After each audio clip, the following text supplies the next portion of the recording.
Hi, Patrick. You're not unmute your microphone. I Hi, still can Ligai. hear you. Hi. Hi. Yes. You're still in your office in the NUS? No, I'm at home now. Just trying to set up my home computer. Okay. Right. But why your home is look like an office? Yeah, well, we have an office at home. Okay. It is sad. You know, with COVID, everyone has to have an office at home, right? Really? So you don't need to go. So in the last semester. No, I work at the. I actually rent an office. I know. I rent an office in Chinatown. But during the semester, we hardly ever need to go to NUS. Only on some occasions. I'm still trying to see why my computer is at a funny angle. Oh yeah, like that's better. Oh, Kenry is here. Ah, Kenwy is here. Hey, Kenwy, how are you doing? Hi. Is that very early on your place? Is it 7 a.m.? 7. Yeah, 7:30. It's exactly 12 hours difference. Not too bad. Yeah, not too bad. It's good timing. Okay. We also have Professor G today, and he is still preparing his computer. I was worried when I heard about that run in China. You remember there was this marathon run in the mountains. Oh yeah, in the Gansu. I was, oh my God, I hope Professor G, I know he's a very keen runner. I was thinking of him. I thought, I hope he was not running on that mountain. Yeah, he wasn't. He's still very healthy now. Very good. Oh, Professor. Hello. Hi. Hi. Hi, Professor G. Nice to see you again. Nice to see you again. Okay. Still waiting for some participant to join the meeting room. Maybe we are 1 or 2 minutes. And so can you just give us a quick rundown of what is going to happen? Well, it's just a 5-day workshop, so I will just let the participant to present some of their work using the EvoMass in a maybe a simple design project, and you can, as we all have experience in the developing some design software and the plugin, I guess we can share some idea or also provide some feedback from different perspectives to let me and also the participant to reflect on their research or their design. And then because some of them are the master student and they try to use it for the research, and some of them are try to use it in the design. So I guess maybe some feedback will help them to get a better understanding of using the evolutionary design and also how to combine it with the building design. I will give a short brief introduction right after this section and before their presentation and your review. So I will. Is it going to be one presentation or a series of sequence of?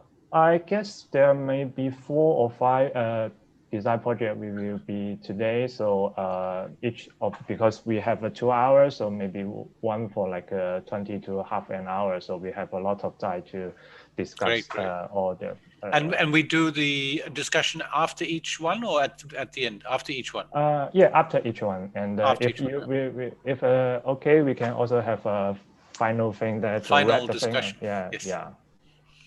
Great. So Lee, just to clarify, so these are all students in your university?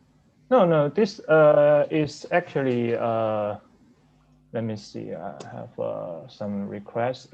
It is an event hosted by the Tongji University. It's called the DigitalFutures. It's actually recruit a student all over the world. So we have a student from the most continents except for Oceania, because the Thailand may be difficult for the people in Australia and New Zealand. So yeah, so this is not the student just from my university. There have some participants in Iran and also like Egypt. And let me try to reply some. Sure. You do your admin. Yeah. Okay. Professor, So it's Professor G, how are you? Fine. Yeah, How are you? good. Because Good. you guys are already past COVID. We are still in the middle of it. The COVID for you has finished, right? What has finished? The COVID. COVID-19 is for you is finished now. Yes or no? It's not so. Still a bit. well, I mean, Singapore is doing quite okay, right? Singapore is very good for half a year, and now it's gone downhill a bit. Now we have the Delta variant, and we have a few more cases. Yeah. So it's coming back again a bit. So we're back in lockdown. Yeah. So, but I think we're still very free. We can go anywhere. Yeah. and in the US, Guangzhou has some problem, but now it's okay. And can we in the US? Nobody cares, right? They just do whatever they want. Yeah, and plus now like vaccination over here in Princeton is quite high, so like no one wears masks anymore. I'm still a little bit nervous, not wearing mask indoors. But no one is in Singapore we wear masks no matter what, even if you're vaccinated. We will be wearing masks forever, I think. All right, I guess we're almost there. Maybe still some participants will join later, so I will make a short opening about today's section, and then we are good to go. And let me share my screen first. My computer is a little bit slow.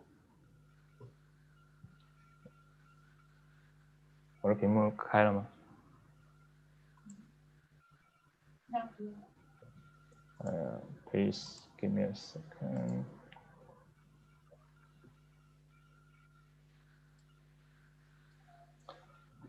Sorry, my computer is not that fast. I may need. That's okay.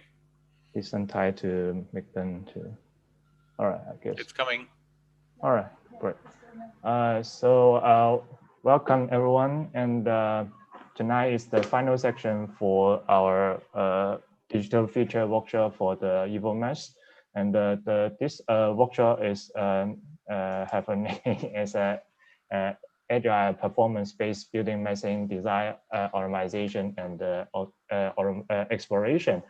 And let me make the slide full screen first. I really need to change my computer. It's so slow.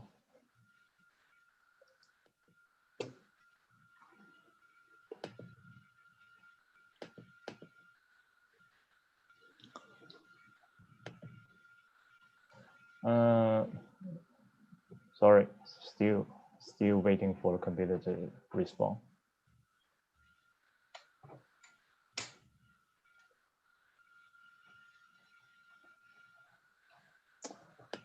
All right.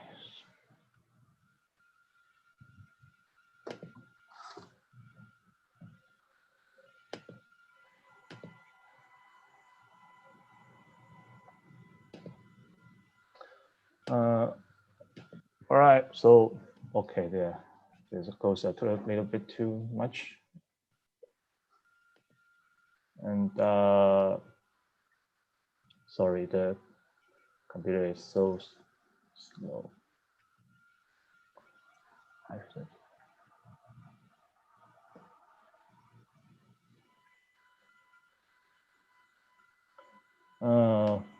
Well, maybe I just speak right away, and to today's section that we have just like the slide just passed very fast. We have 4 penalty for tonight's section, and we have Professor G from the Nanjing University, and he is my supervisor during my PhD and the postdoctoral program. And we have Fatima, Professor Fatima. She is one of our participants, supervisor and from the Iran University of the Science and Technology, and we also have Patrick Jensen from the National University of Singapore, and he is my co-supervisor during my stay at the NUS, and he's also tried to hire me, but we are still on the way. Then we have Dr. Kenvi Chen from the Princeton University. He's my good friend during my stay at Singapore, and also give me many good advice and suggestion during my development of the EvoMass. So the let me see whether the computer can go back. All right. So our workshop this time, and maybe some slide I will wait a little bit. The workshop have 5 days, and the first 2 days is about a technical tutorial about the EvoMass, and I also encourage the participant to run some automation after the dev section, because we don't have time to run the automation in the 2-hour section. And then in the day 3 and the day 4, the participant try to prepare a project, and then to use the EvoMass for some design. And it comes to today is about the final presentation and review. And next slide. And we have 26 participants in the officially we have 26 participants from many countries, and but not all of them can be finish the design because there are time difference, and also some of them are the designer. They don't have that much time to do all the automation and design. So let me see. So I will talk about later. And about this workshop is the aim of the workshop is to use EvoMass in the building design, and also the building design automation and the exploration. And as I said, that the EvoMass is designed for the design information extraction rather than just directly provide you a solution for the design problem. So I guess some of the participants maybe already have the feeling of how the design information can be provided in the automation result running by running the EvoMass. And I guess they will present their work, and we can discuss on this point and in the presentation and the review section. All right, so here is a very short summary from my point of view about the workshop. So 11 participants attempt to use the EvoMass to finish a design project, and this design project respectively located in China, Iran, German, Egypt, and India. And this project is respectively focused on different perspectives, and some of them is actually beyond my expectation. For example, they even used the EvoMass for some vernacular building typology exploration in the Iran. And also we have other projects that focus on consider some environmental elements in the building plot, and also try to combine the building performance itself, and also try to incorporate using the PV panel in the design process. I'm not sure all of them can present the design, because some may be still struggling on the automation. So, but I guess maybe we will have at least 3 or 4 presentation today. We'll show their result using the EvoMass. And all right, sorry. And because this is my first time to run the workshop, and I'm not very experienced in the whole schedule and the teaching plan, so there are still many things can be improved, especially that I am a little bit underestimate the learning curve of for the participant to try to use the EvoMass in their design.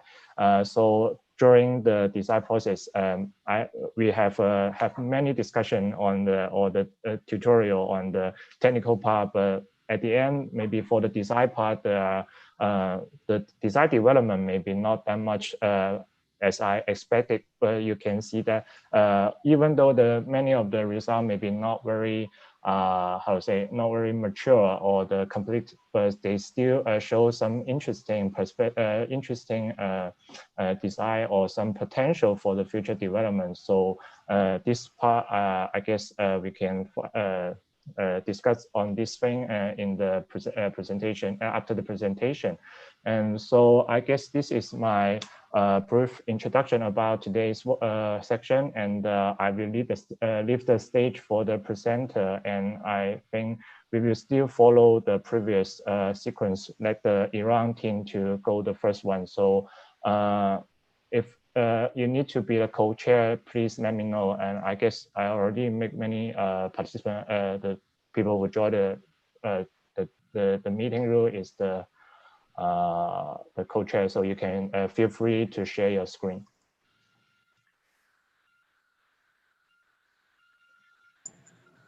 Okay, I'm gonna share my screen just for a moment. You had to enable me to share my screen as well. Yeah, please. I make you a co-chair of the session. Thanks.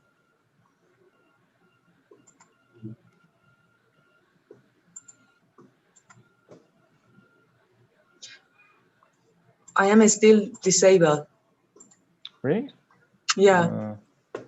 Wait, give me one more second. Right now? Let me check it. Oh, yeah, that's okay.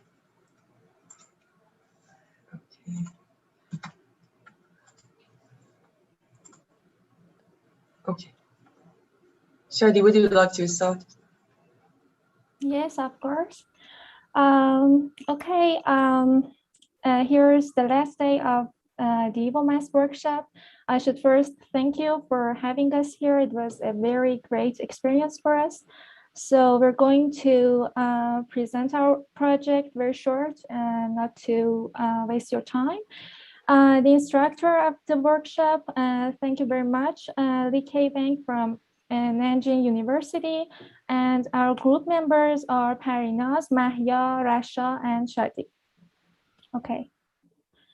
The site of our project is located in Bushehr. It is a city in the south of Iran, and it is in the north of the Persian Gulf, and it is it has a very rich vernacular architecture based on its environmental conditions. And here you can see the location of our site.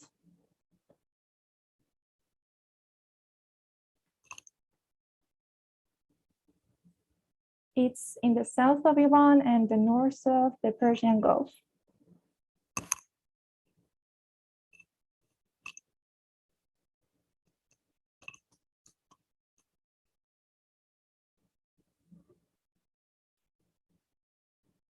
Okay. In the above actually pictures, you can see the location of our site, and there are some historical mentions next to our site, so it gives us some limitations in design. The accesses to our site is from all its sides, one from the main road and the others from some alleys in its traditional context. And that's it. It's my friends can continue it.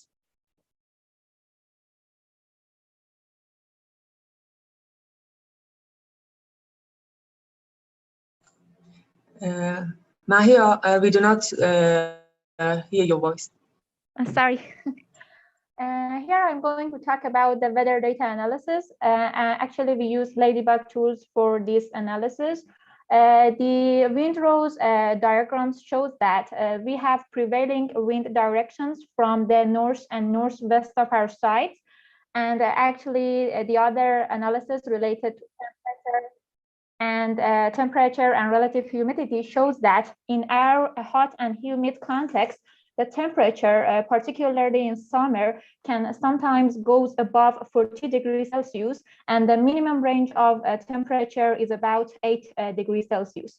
And for the data related to relative humidity, in some days, particularly in some days, the relative humidity can go above 70%. So we can understand that our site is located in a hot and humid climate. Here we also put some parts of the board with similar climate to make it a bit more understandable for all of the participants.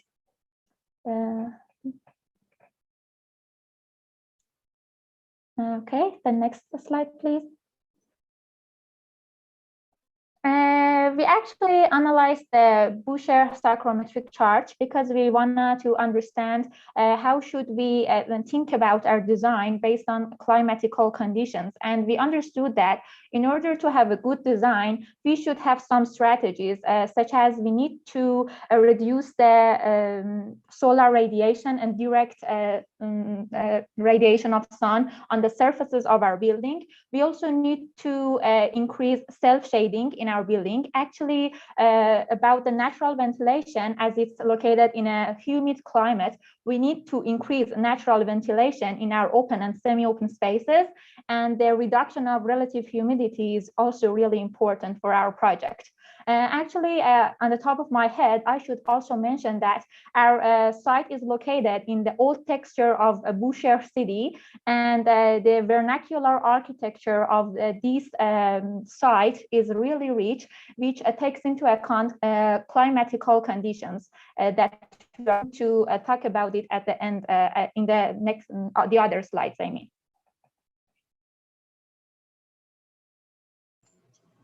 Okay. Hello, everyone.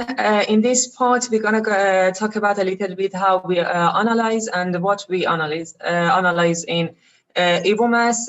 According to what Mahia said, according to climate, which it is hot and humid, we decided to follow 3 different subjects: direct sun hour, incident radiation, and in the next slide, you can see we search a little bit about view percent as well.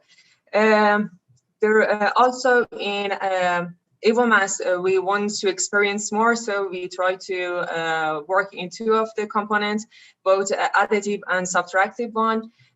In direct sun hour, and when we get an analyze in additive one, we reach to 4 best. Let me zoom in. Okay. 4 best solution alternative, and as we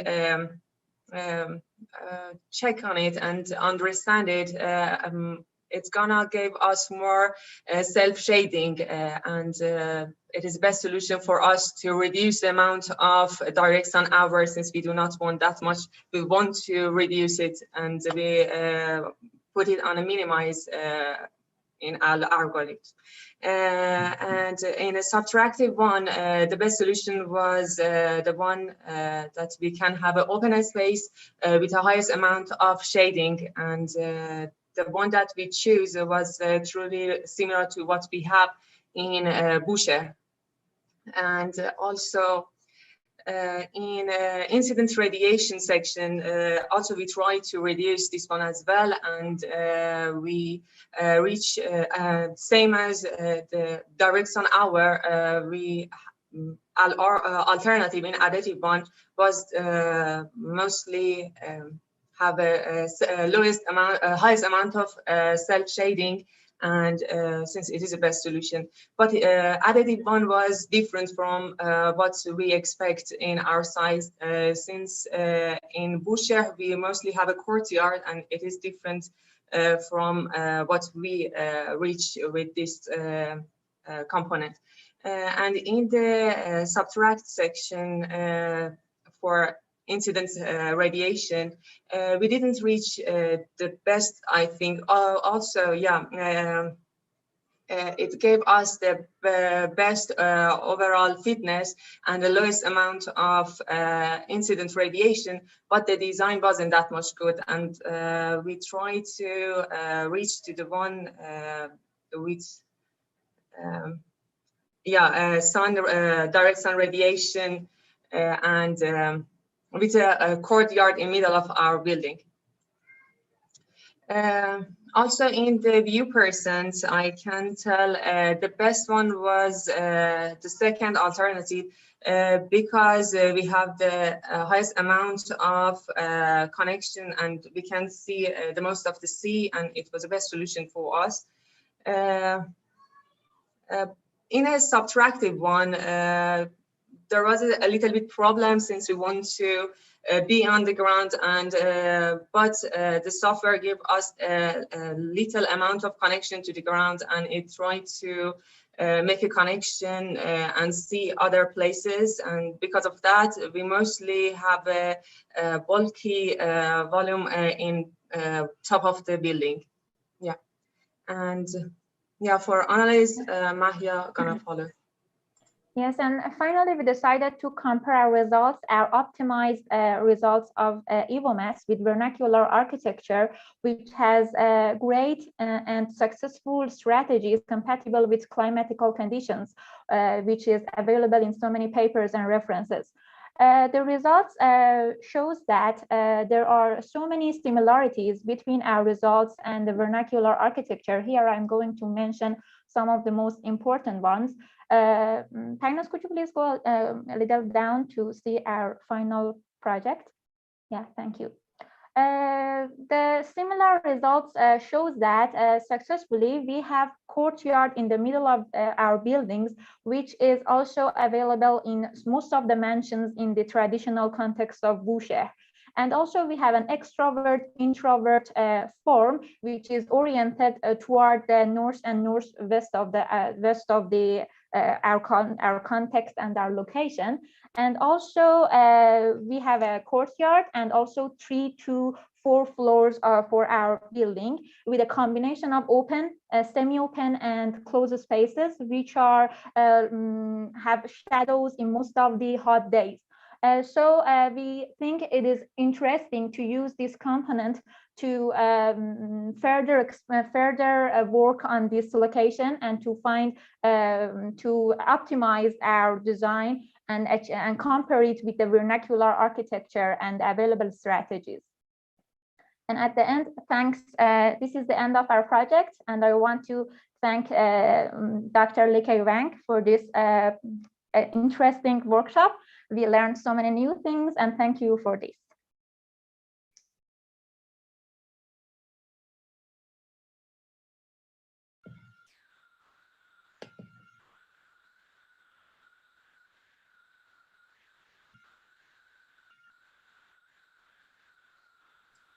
And now the panelists, you are free to have to express any of your idea or your thought on this project. But maybe I will make a little bit make up of the background, because we don't have the time to run a very long optimization. So some of the optimization maybe the result may be problematic, and for example, like the one with the solar irradiation, I maybe my mistake that I forgot to tell them to exclude the roof surface from the solar irradiation. So the result may be biased by the problematic setting of the simulation part. So, but for the daylight and also the viewing part, I guess still try to convey something interesting solution for the design, and especially for yesterday's discussion. And I said that maybe they have using some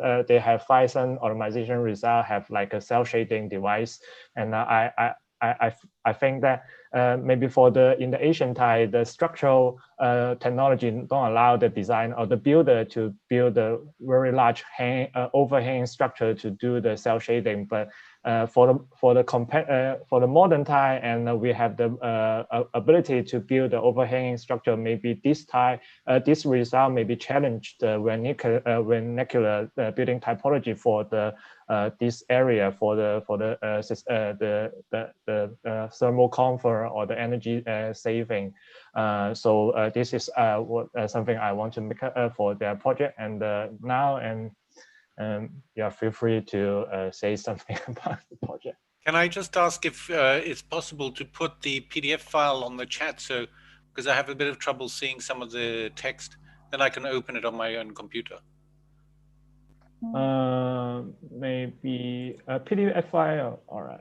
In the chat window, you can just upload it. Yes, sure.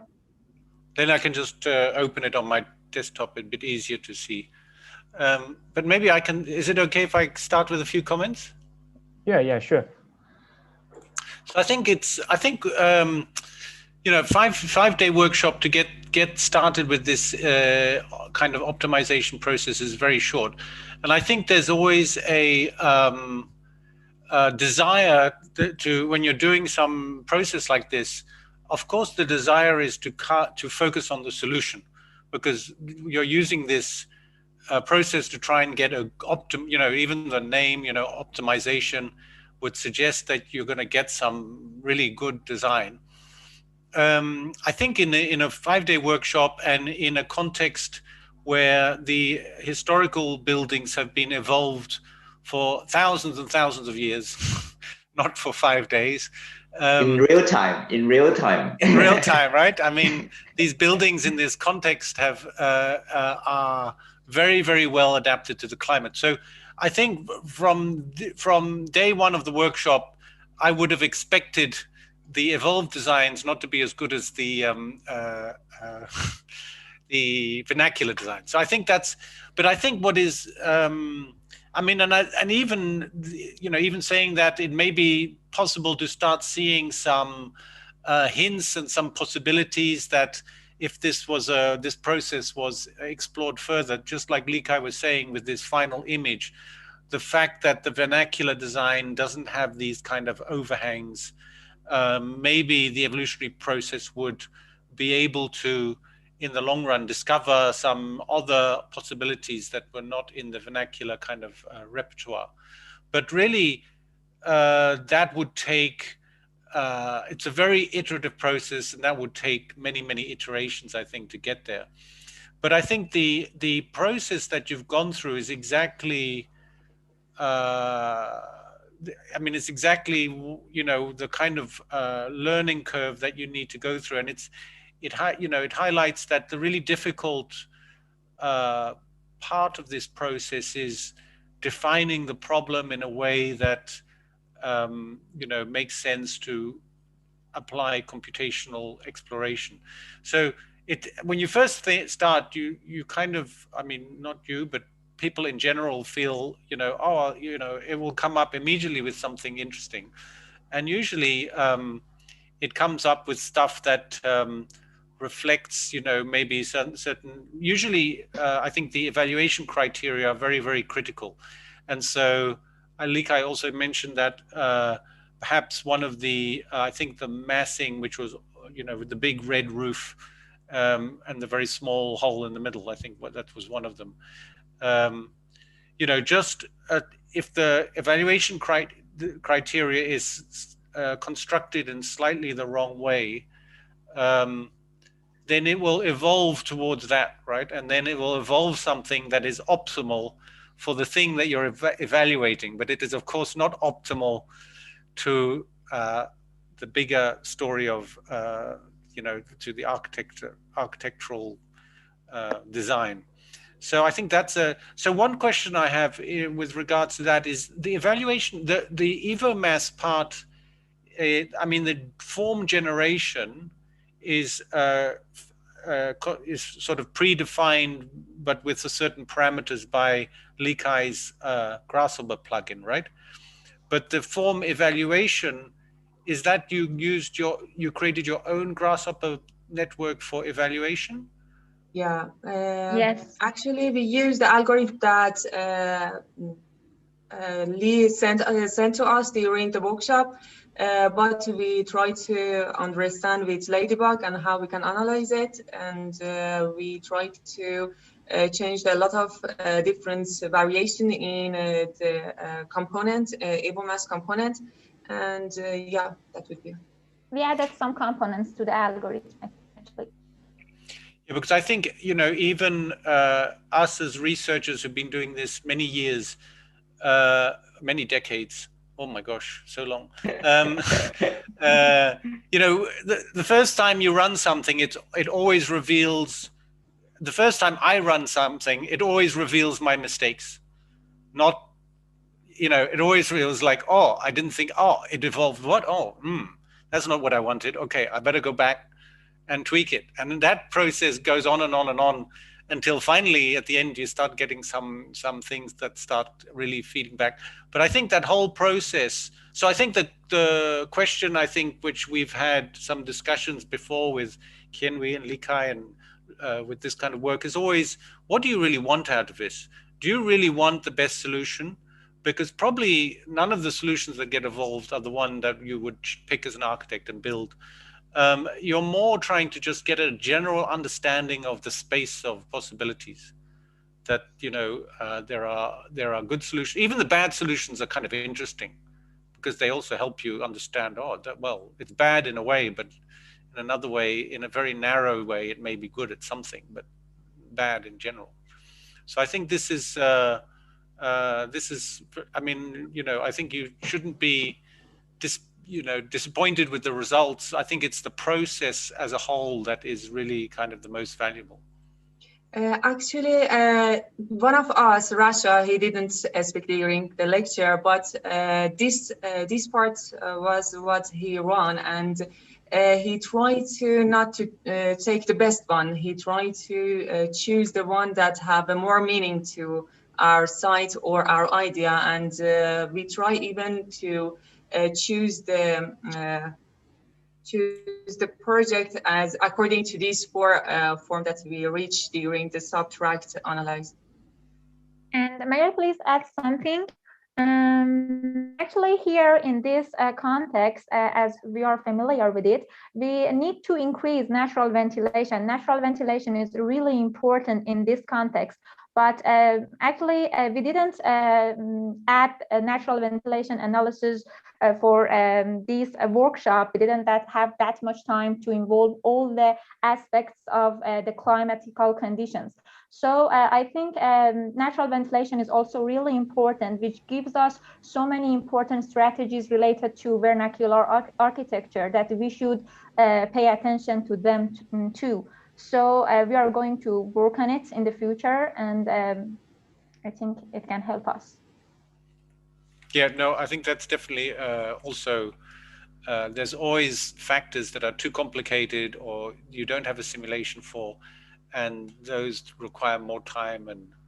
But I will stop talking now. Give the other panel members some. Well, just to build up on Patrick's comment, so like, I just want to understand, maybe Li Kai can chip in on this. So what are the parameters that we are optimizing here? So what's the additive and the subtractive? So how many parameters are we optimizing here? So just to have an understanding. You know, the paper you already a part of the paper that the subtractive and the additive one is just like using some like a very simple way to subtract some volume, the box line volume from a predefined volume, or we also try to assemble some small box on a predefined boundary. We call this a additive model, and that one is the subtractive volume. So if you means the number of parameter, so each of the small box will have 6 parameter to define its spatial location and the dimension. So if like they are using, for example, the subtractive one maybe have like 4 or 5 subtractor on the building volume, they may it means that they will have like 5 multiplied 6, so it's a 13 parameter for the evolutionary algorithm. So what do they set? Do they set the cube size, or? Yeah. They will set the actually the initial boundary of the building volume, which means that you have to define what type of the building first. Is like a low-rise deep plan building or high-rise tower. And also they will define some parameter for the subtractor. For example, how large the subtractor can, or the range of the range of the size of the subtractor. So it means that if we set the subtractor very slow, they will just make a small hole on the building. And if you're using the largest subtractor, they will make a large hole. But this hole is, this parameter is just like a hyperparameter for the generated component, which means that this parameter won't be changed during the optimization process. And only the location and the dimension parameter will be changed by the evolutionary algorithm during the optimization process. So I'm asking this because it's so it might not be that simple to just so like extending from what Patrick has said, the typology itself, the vernacular typology itself has evolved over thousands of years. So if you could just use that typology as the starting point of your optimization and see and kind of accelerate that typology optimization virtually in the computer, then you could build up on the vernacular features immediately. So that would be something that's that might be much more useful, and then you wouldn't have to go through what we have evolved before, right? So that would be one way to approach this, is you have a more detailed analysis of the vernacular typology, especially for this context where there's a lot of cultural background to this. And then the results could be more meaningful to the cultural background also. So I think that's suggestion next time if you're using such a system for design, try to build up on all the previous knowledge possible. And also maybe that would be useful for the the plugin to think about, like, is there a possibility to kind of encode vernacular or existing typology that's already on site into the optimization process. And I think another thing that I want to ask is that I see you guys use direct sun hour and radiation, but they are kind of very similar indicator, right? So I'm just wondering what's the thinking behind it. Why did you use direct sun hour and radiation? Because they will be highly correlated, right? Because direct sun hour will be highly correlated with the radiation, and depending on, if you're just looking at shading, direct sun hour might be a good enough indicator already to for that. And so and it's usually a faster evaluation than radiation. So why do you do two of it? Actually, we separated the algorithm because there were 4 of us that was working in this project. So we decided to change the setup of the additive and subtractive components to understand the functionality of these components. So 2 of us worked on the sun hours and 2 of us worked on radiation with different setup for the additive and subtractive components, because we wanted to understand the functions of this EvoMass. Okay. Yeah. So so that's something to look out for. So next time, if you are, when you choose evaluation, so because direct sun hours and radiation, you don't have to run 2 of them. It's kind of a little bit redundant, right? So so I think when you when you kind of try this new approach of design, I think that as a designer, that's something that we have to think about more now, is that we have to understand what we're evaluating.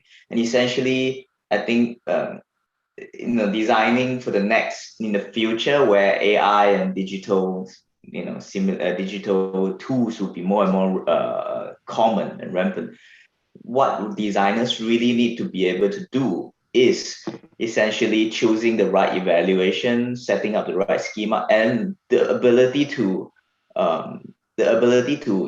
evaluate the results from this evaluation. Because like Li Kai was talking about how, because you set the roof to be of the surface, and then so like the designers need to be able to look at the results. And I think that's what Patrick said also. It's a lot of iterations of setting up this optimization. is that you need to be able to see what's wrong with your optimization. And that's, I think, the skill that designer needs to develop for the future if we want to design with all this optimization system. So I think, yeah, so this workshop is a good exposure for you guys to think about all the new design thinking, design skills that you have to acquire designing with this system. Actually, for the first part that you told us that we had to choose more freely to let what we have in a Boucher doesn't have an influence on our project, we did that. We tried to avoid the fixed void, and we only try to have a few floor to have what it is in that region. Yeah, but we do not try to do the exactly thing happen in our sites or in those old or ancient houses.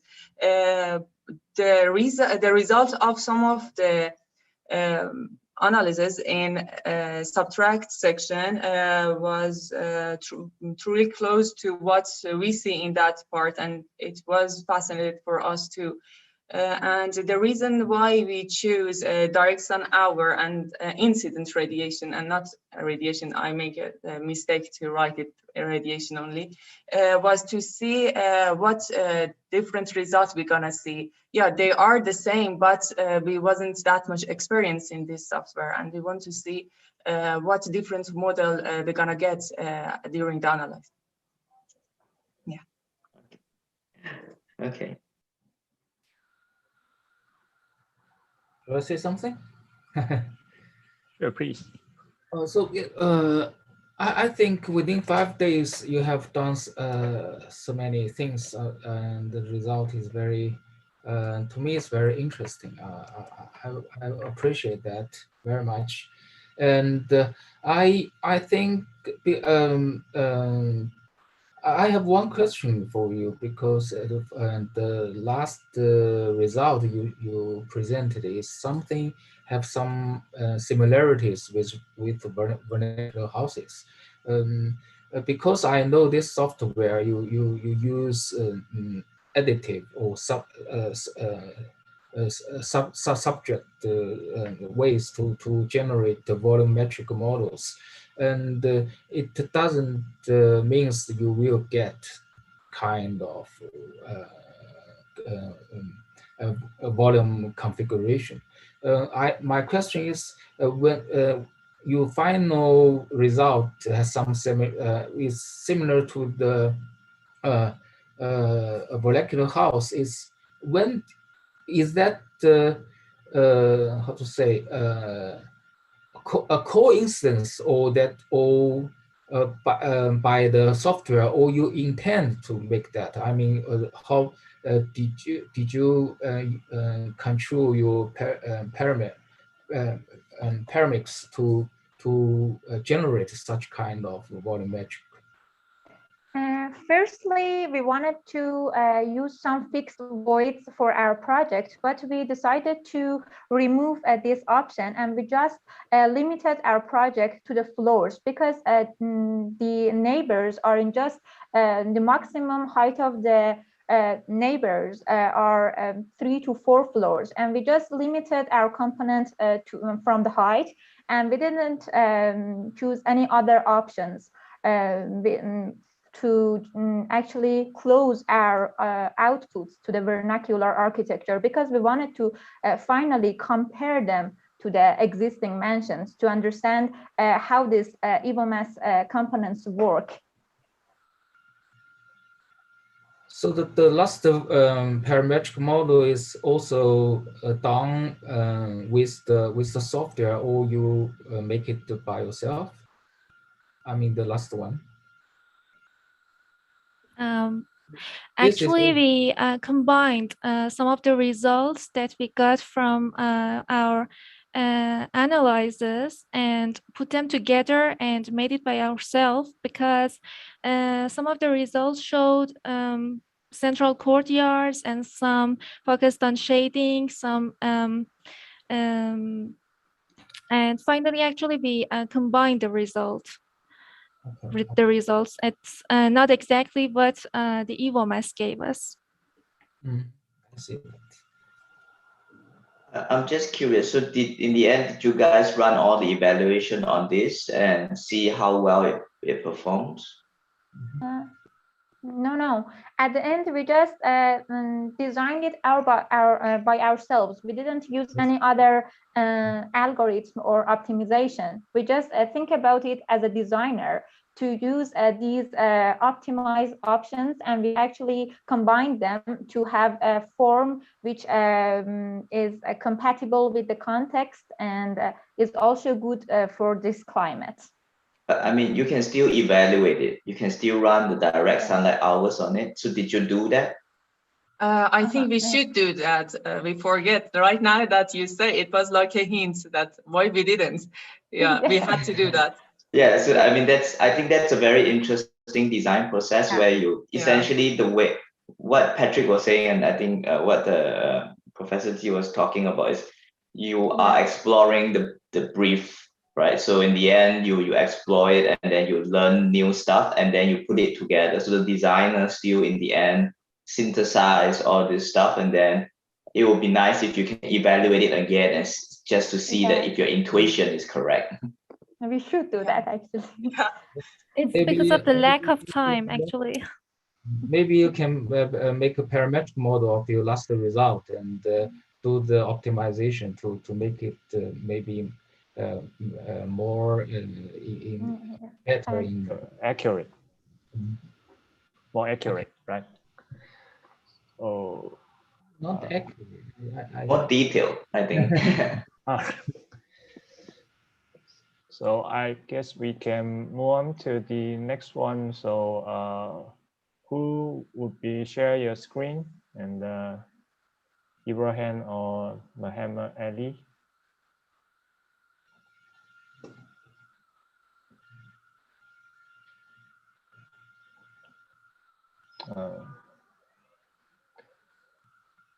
Ibrahim, hello? Can you share? Hello, yeah. Yeah, actually, I was just like doing the optimization today and took too much time. So until now it didn't finish. So maybe by the end of the session, maybe I will share. All right. So Ali, do you have something to share to present now? Hi everyone. Yeah, I got something. I'm trying to get with my other computer now. All right, so we take a short break to wait for Ali to log in. Just to add to the last conversation, I think this whole process is very non-linear. So I think you can keep mixing the optimization with your own kind of design explorations. So it's also kind of interesting to do your own design at the beginning, right? So you set up your evaluations and then you try and do 10 designs and you try as a human being to find the most optimal design. Very often it turns out the computer doesn't do much better than you did. So then you know how good is this? How well have I set up the optimization system? So and also sometimes if you try and do your own design and evaluate it with the simulations, you very quickly see the mistakes, because then you are trying to you do your own design and your own design scores badly. And then you think like, oh, but it should be good. Why isn't it not good? Oh, because maybe my evaluation is not set up correctly. So yeah, doing manual designs and evaluating can be a very effective way to very quickly realize what the issues are with your process. But I mean, just to add on, so human is good for what we call like new design, right? So new concept, but computers are better at us on developing a design. So if the parametric model is well set up, it's much better at improving that single concept. But it's not good at finding a new typology, I guess. So I think there's dynamic and cooperation relationship between the people and the computer.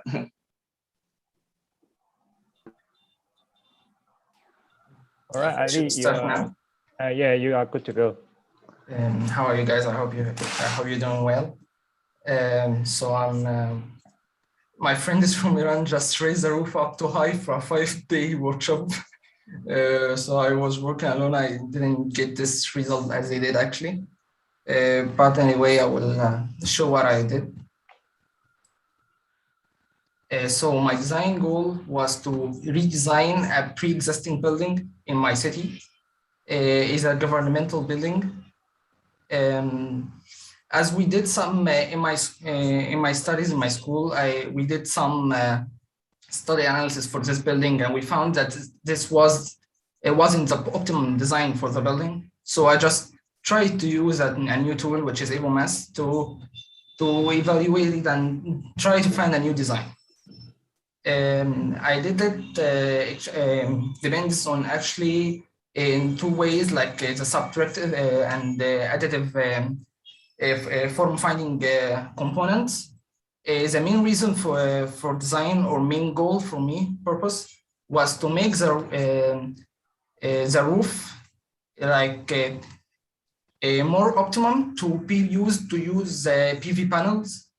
They actually right now they tried to integrate it, like you can see here in this picture. They tried to integrate the PV panels right now in the existing building, but actually, from my point of view, I can see it like just a strip of PV panels, not optimum to even support like small part of this building. So my point of view, like I wanted to make maximum use of this, and also I tried like another optimization goal was to make the eastern facade receive more solar radiation, as it more like office buildings, so they need like a natural daylighting. For first, I just decided to use additive formatting. This was some of the final interesting results. I can show like a GF of what actually happened.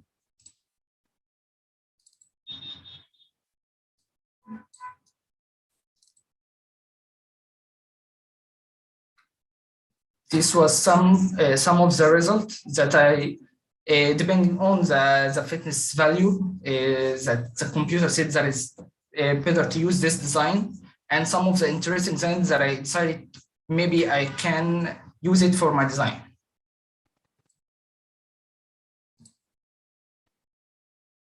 Of course, for a 5 days workshop, you can't like develop a full design out of this.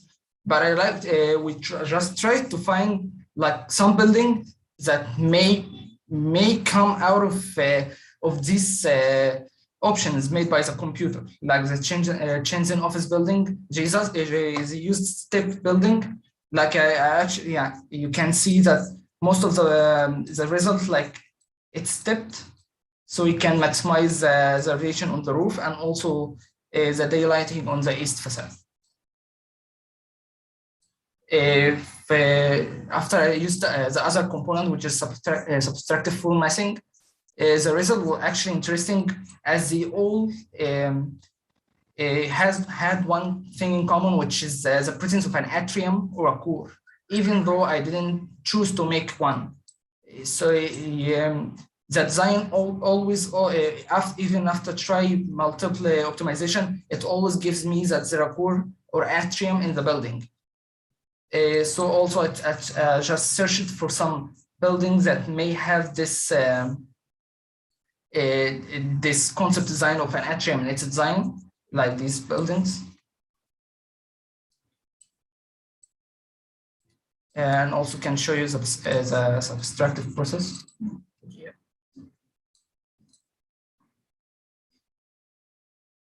Like you can see, most of the option was had one thing in common, which is an atrium, or like an inner atrium for the building. For a design conclusion from the previous generation concluded by the computer, And I just saw that the most optimal building for this design, I actually didn't make one, but I guess that it can combine both of them, like having an atrium and also a step building, maybe like this one, something near to it. It actually can't be this one, but something near to this one. Thank you. All right, I want to weigh in first before the review because I get just like the feedback from the KMV and Patrick, maybe a little bit unclear about the object about this workshop, because in the EvoMass, just like KMV said, that we can develop our own. For example, you said that we know the vernacular typology, and then we can build a parametric model based on this thing, this design, and then to evolve that for the better solution. Yes, this actually the conventional way of using the evolutionary design, because I have some kind of idea or the design concept, and then I will translate it into a parametric model and then to run the optimization. But in the EvoMass, I try to do it on the other side, because the challenge of using the evolutionary design is that you build up a good parametric model that can cover a large design space, that can cover many design alternatives. But actually using the subtractive and additive one, I can just like you can see the result that they can, because you can use these two way or these two approach to describe most of the building in the real world. And then my idea is that we can reversely to use these two approach to encode this strategy and make them to generate all the design they can describe. But because the limitation, they can only describe the building with like a box shape or the orthogonal geometry. So my idea to run the optimization is that at the first time you run an optimization using the subtractive or the additive one, and then you can get some abstract idea or the abstract concept of your design, and then you can develop this concept based on, you can use another iteration of parametric evolutionary design, or you can use other type of the technique. But what the EvoMass to do is give the, just like I share the paper with Patrick, that the parametric, the result of the optimization can give designer a starting point of the design exploration. So just try to get some knowledge, just like the Ali's the presentation. I saw the result of the optimization, and then we can understand the implication, the performance implication behind this result, and then we can use this strategy, or then we can also try to synthesize different strategy or information by running different types of the optimization and try to finish our design. And the other thing is that why this you will see that in this workshop all the optimization is using the sunlight hour and the solar irradiation, because this is very quick. We don't have the time to run like the CFD or the daylighting thing. But if we have like a one month workshop, maybe we can consider they may actually, based on my research, the daylighting maybe give a more interesting geometry, but we don't have the time to run all these things. So we just try to run the farthest simulation. So this is actually the limitation of this workshop. But so I just want to add this background information that to help you to understand why we have some constraint and limitation in this workshop. Okay, and I guess you can now to feel free to express your idea.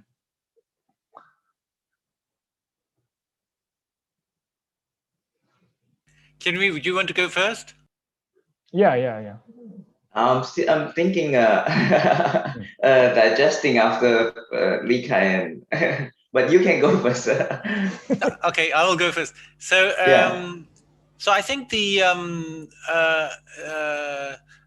context here. I mean, the existing buildings that you're showing, I think my understanding is because they are from a completely different climate. So I think my understanding of what you're talking about with these existing buildings is like the one in the image now, is that this is more like a kind of formal language that you could use for your kind of proposed buildings. Like there's a kind of formal language to the subtractive model, and there's a formal language to the additive model. And the example of this building and the other building that you showed earlier are possible kind of expressions of that kind of formal language. But of course, the climate is different, so maybe the amount of glazing and the facade detailing and all that kind of thing would be different. Is that correct? Yeah, actually, that's so. Yeah. So I think that's actually yeah, I have no issue with that, because I think that's quite a good way of just trying to imagine what the building might, because we're just evolving and massing. So this gives some idea. Can you go to your slides to one of the images where we looked at where we see the massings that were being evolved? This one? Yeah, or the next one is the one with the, they're a bit small. Oh yeah, this is the subtractive one, right? So, so I think so one question with the two models, the subtractive and the additive, is, so if you evolve these and you get two, let's say you evolve longer and you get two optimal designs, what do you then do? Because you have one subtractive optimal design and one additive optimal design. Do you then have to pick one of them, or is it that you then evaluate, you analyze? I can say something about that. Yeah. Like I said, as my belief, I don't believe that computer is gonna design for me. So I actually, like I said, from the additive, I found like a common thing, like it had to be a step building according to the optimization. It almost said like masses over each other, like a step building. So like I found a common thing in this one, and in the subtractive I found like it is a common thing is having like an atrium. And from a point of view as a designer, like I wanted to combine both. Of course, in the design phase, like I'm going to run some simulation on the design, like I wanted to be. But from this optimization, I found it's optimum from this one, from my point of view, and the optimum from the additive, of course, like combining them together. Yeah, no, I think that is an interesting process, when just like the last team also took a number of designs and combined them. And so just to get an understanding, how long does it take to evolve the, like, let's say you're doing one evolutionary run, how long does it take? Actually, for a 1,550 iteration, it took like 2 hours maybe on my computer. How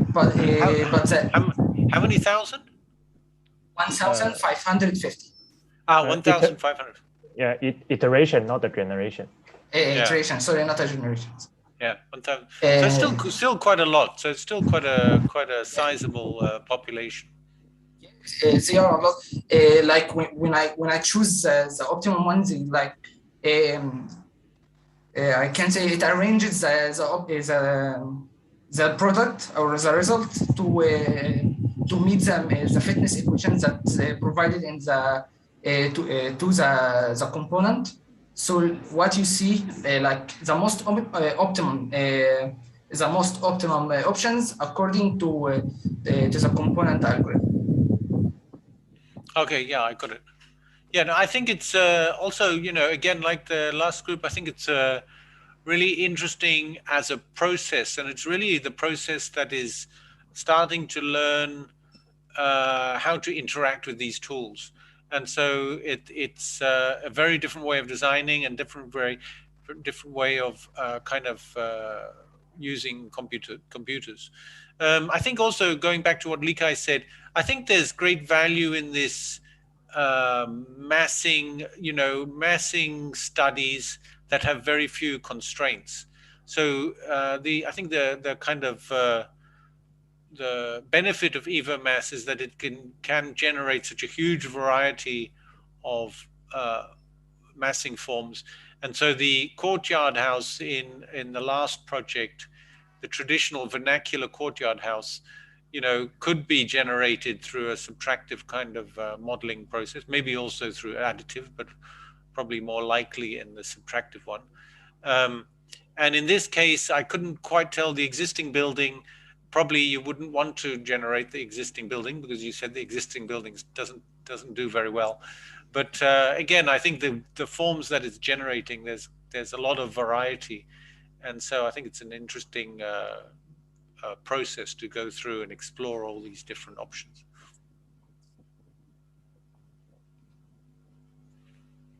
Yeah, so I would chip in then. So again, did you model the existing building and run an evaluation on the existing building? Like I said, it's what I'm just a fresh graduate, so we did like some optimization in my school. I actually didn't have it now, but as an overview, we had some result from optimization. Yes, I did, but I actually don't have them now. But as I remember that it wasn't doing, the building wasn't doing too well in its context. Okay. So as from this point, I think it's that I should redesign it. It's just imaginary building. Yeah, because I think it would be interesting since you want to improve on this existing building, you don't need to optimize it, right? You just model the meshing and then you run the sunlight hours so that you have a reference, right, to compare from your optimization. How well are they doing better or are they doing worse? So that you know, are you improving or not improving? So I think that would be a useful process to do. That's a point that I should take in consideration, actually.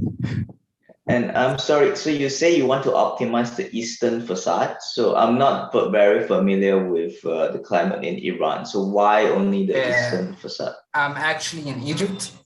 So, oh, sorry, I'm sorry. Yeah. In Egypt, like we want to use the most of the sun rays that comes from east.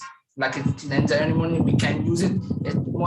It's more helpful. I guess I can't find the before, but in my context in Egypt, like we always orient the building to receive more sunlight from the east direction, not like from the west or the north. Like most of the building, like we try work to orient it to the east. Is it because the eastern sun is more cool than the west sun? Yeah, exactly. Okay.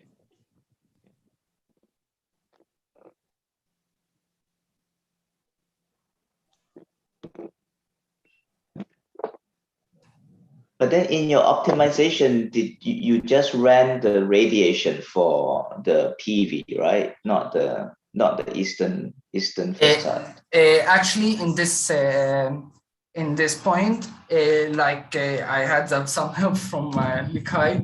The component has the ability to run two I can show you, I guess. So it's a multi-objective. Yeah, two objectives to run at the same time. Like it can search for both at the same time. Like this one, I applied the solar irradiation, and also this one for the sunlight hour analysis. They both combine in the fitness, so it can run the optimization according to both of them, not only one. Okay, I see. Okay. So, Professor G, do you have something to add? I think I have almost the same question to the last project, because still I am wondering when, because the EvoMass have to generate many variations for design. I'm curious, at what point you make your decision to fix your own meshing configuration to then you develop it. I think still it's also the question to EvoMass to Likai, because now we use the additive and subtractive meshing strategy. To certain point, designer will fix to certain configuration. And I think the software should have this kind of ability to limit the variations and fix to some configurations. I think it will be the maybe next, because we discussed we can use it to make a yard configuration, to make some kind of configuration. When the new type of configurations comes out, maybe the software can also provide certain fixed parametric and some changeable parametric to do that. But my question to Lali is that at what point do you make decision? Actually, the component has the ability to show that it works according to a fitness equation that, like you see in this chart, like when it reaches the overall fitness according to the equation, the computer says that is the optimum solution according to its point of view, of course. So when I design, I don't just look at the last one. I also look like the chosen one according to the improvements according to the plugin. So it gives me you can say a optimum solution with the highest overall fitness. So I can compare according to these ones. So we'll make a decision according to the fitness. Yeah, actually. Usually we make design, we just use this kind of performance as some sum of the reason of the factor of design factors, but maybe the most part is the intention of the designer. So the last project, I mean the last picture showed that you may develop your mass to that kind of building. That I think that's also important. And just my question is, how do you use the result of EvoMass? It's just a reference to a design, or you make your decision just by this.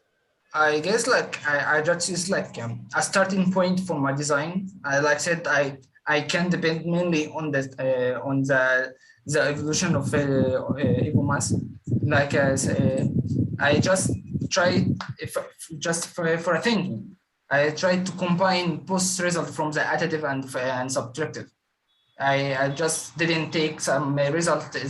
I didn't take the final result that the computer told me that is the optimum according to the fitness. I just get a little lower for the percentage. I found from my point of view that can be the most optimum for my design. Just like a starting point. I just build on it.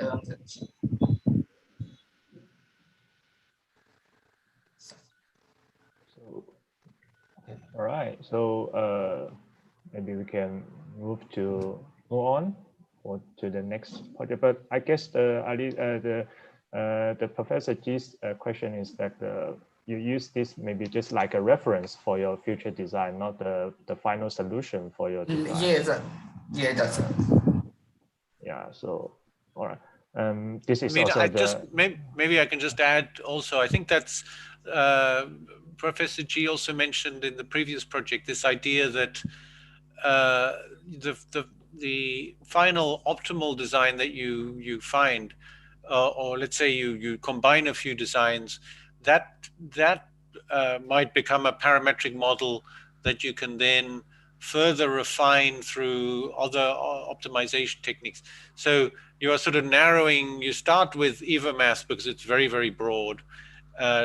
Can produce a huge variety, and then you with EvoMass you don't really find a solution, you find a search space. So with EvoMass you just find a bunch of solutions where you say, oh, this is an interesting space to search for. Then you make a more detailed parametric model which is more constrained, and then you search again, maybe manually or with other evolutionary tools. Then gradually you narrow down, and maybe eventually you still don't choose the, maybe at the end you never choose the optimal design. You will always come in with your designer's vision and deeper understanding of the context and all the other factors. But it is interesting to look at EvoMass as like a very big search space, and then once you choose a few, you're narrowing down your search space in gradually, step by step.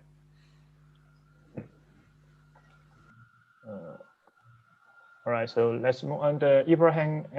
Are you ready, or you have to wait another project before you?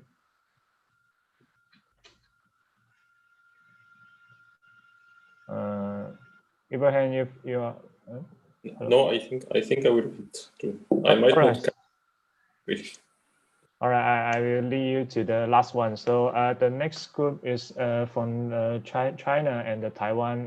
There are 4 participants to form one group and try to just like the Iran team do, to try to explore different directions using the EvoMass. And for this group, their participant also asked me to say to say before their presentation is that they are also open for some Chinese question, and they are maybe more comfortable to reply your questions. So in that part, Patrick, maybe you can take a short break, and we will lead to the Professor Ji and Kenby Chen. You can attack. No, we can translate no for problem. Patrick. Yeah, no problem. I will listen in. All right, so let's do the next group. You can share your screen now.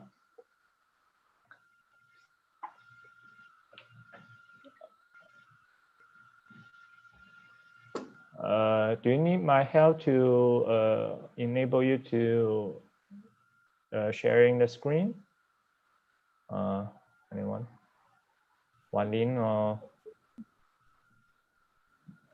so? Not sure. Maybe they are facing some technical issues. So they are presenting in Chinese. Is that what you're saying? No. They are. I begged them to present it in English and to let the Patrick understand. And but they are. Hi. Okay. You can share your screen. Hello. Yes, I can share my screen. All right. Great. I don't have the privilege, so can you? Yes. I didn't see you. I already make you a co-share. Okay.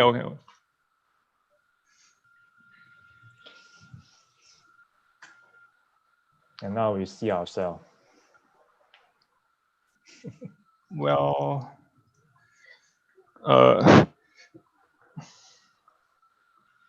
will try to express our project in English, but my English is not very well. So, yeah.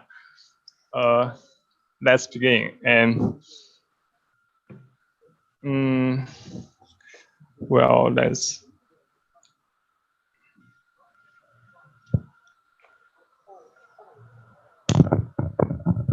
My group number is Wu Wanling and Gong Yi, Zhao Yufan and Guan Ling. Yes, and our design goals is to generate a library. Well, we try to generate this library under some constraints. And first, I will express. First, I will describe our base. You can see our base area. Can you our base area make it is big? Yes, I can. Yes.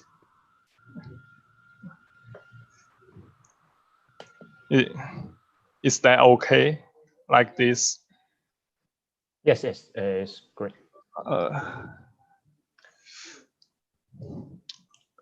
Well, we set the base area to 18 meters to multiply the 16 meters, and we recheck the base red line. I'm not sure if it had the same meaning overseas. 4 meters you can see here to define the range of our addition massing design. And me and Wan Ling, we separate into two programs. We use different column grid numbers and column spacing control factors we use these two different settings in the addition massing editor to design our buildings. And you can see the different factors here and the same factors here. We set the different column grid number and different column spacing. And yes.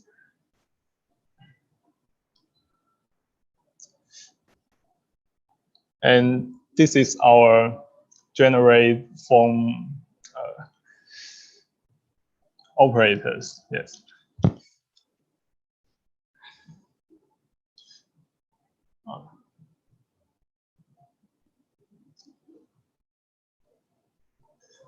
Maybe I will introduce this part first because it's very important in our project.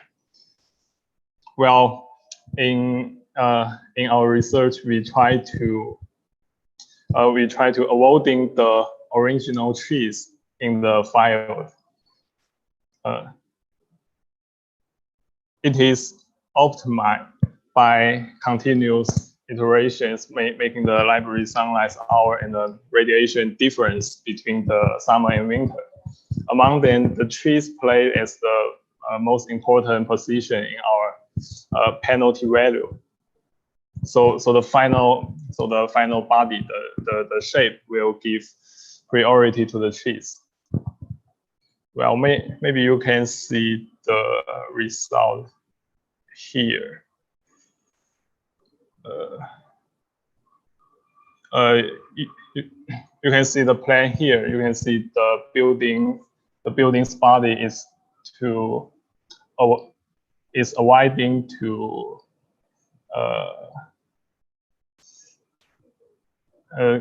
keep a distance with the tree, if you can see here.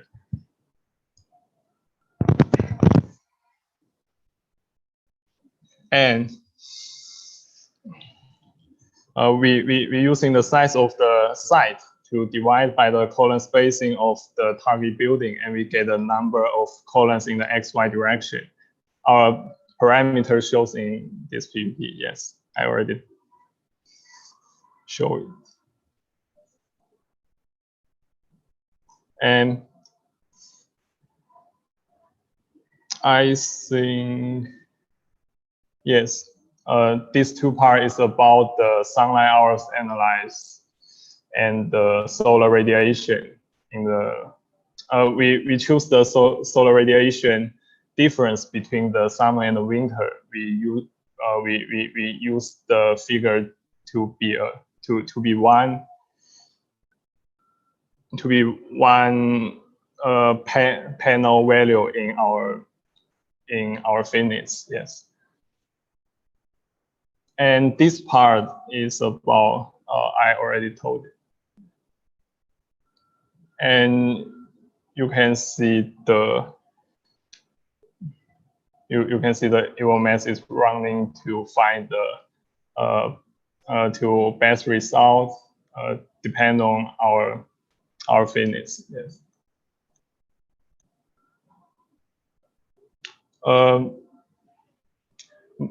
Maybe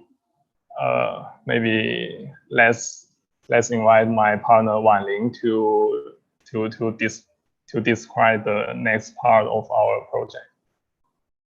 Yes.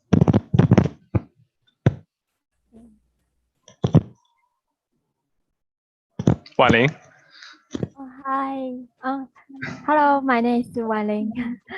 And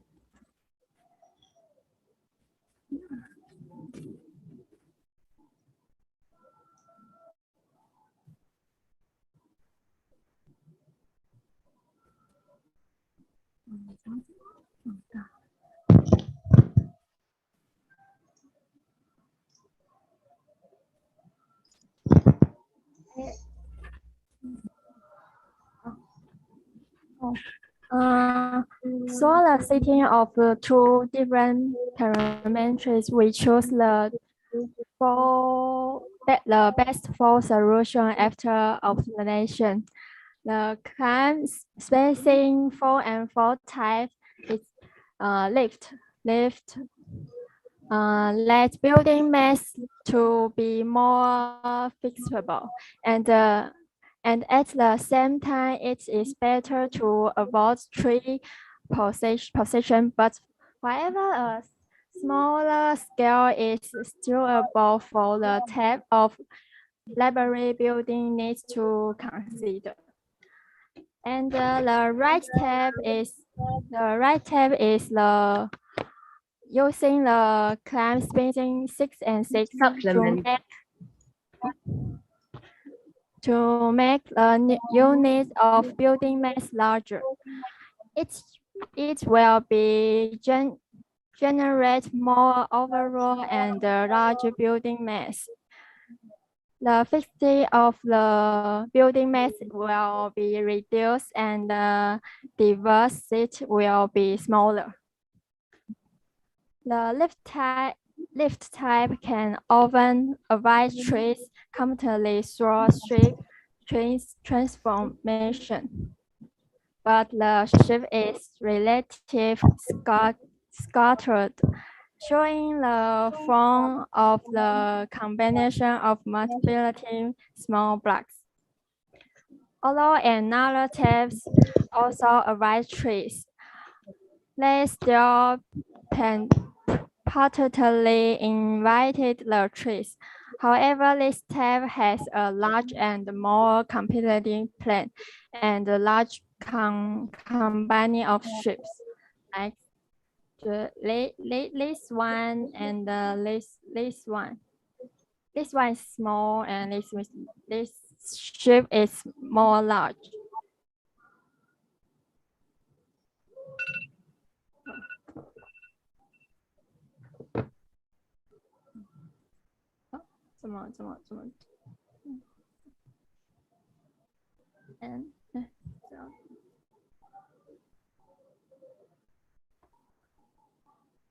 And this is an improvement diagram. From the improvement diagram, we can see the climb spacing 4 and 4 faster than 6 to 6 to find the best solution. And the number of improvement solutions we found in the later stage in the list. We run the 1,200 runs, and there is more improvement solution at the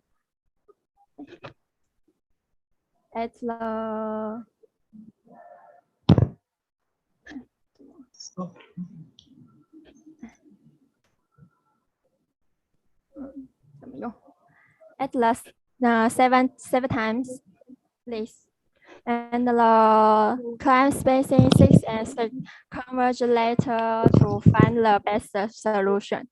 But it also can find the improvement solution after 1,000 times here, and 怎么看呢？ This one is 7 times, and the is here.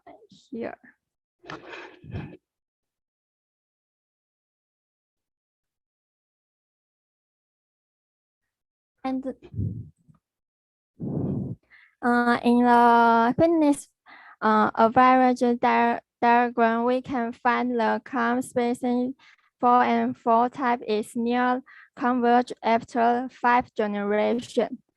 While the column spacing sixes will not converge until 30 generation, because in the column spacing 44 types this mass is smaller and more beneficent avoiding the tree of position, and the parchment will be smaller to find a better solution. However, the other solution near other tab, the solution near converts after 13 generation, which means that a better performance solution approach in the early stage. But it could not be a conditional of arriving the tree, but it will be the converge well later. Both two tabs can get the fitness portion 99% in the end. Sorry, my English is not good. It's poor. Hi. Can you hear me? Yes. Maybe I have some supplement for Wanling's part. Maybe can you let me share my screen? Yeah. Okay.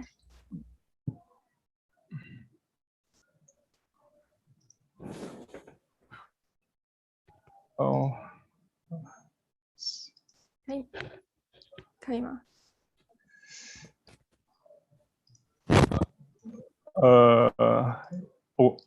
Okay. Maybe I will supplement some details here.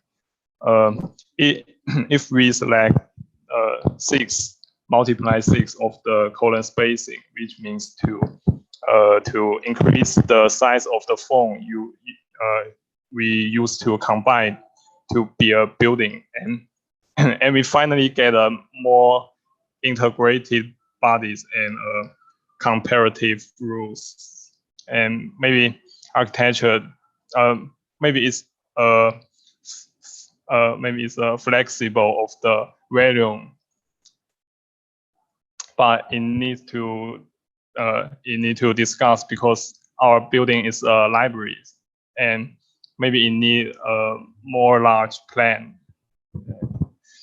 And we can see we can see the four column spacing here. The wall of the building will be more flexible, and the result of avoiding the tree will be better. But the smaller spatial scale is maybe unsuitable for library building types. Yes, maybe its type its shape need more consideration. Yes, that's all. And I will stop sharing. Okay. Okay, can you hear my voice? Okay. Yeah. Wait a moment. And it's my part. And our group is using the same site, and but me and Guanling use the subtractive massing editor. It seems that we have different forms from the additive massing editors. So and we have the difference. From the other part is that the target area is bigger than me, and we have the fixed floor is the sixth floor. And we have the subtractive massing have 4 vector subtractors and 3 horizontal subtractors.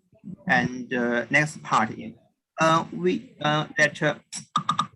logic is the same.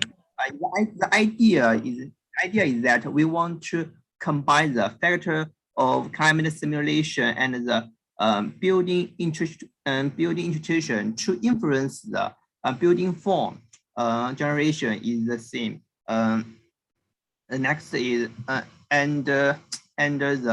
the major logic is the same as the additive pattern, but the difference is that we adopt the difference graph mapper to assign the building intrusions, which may lead to different results.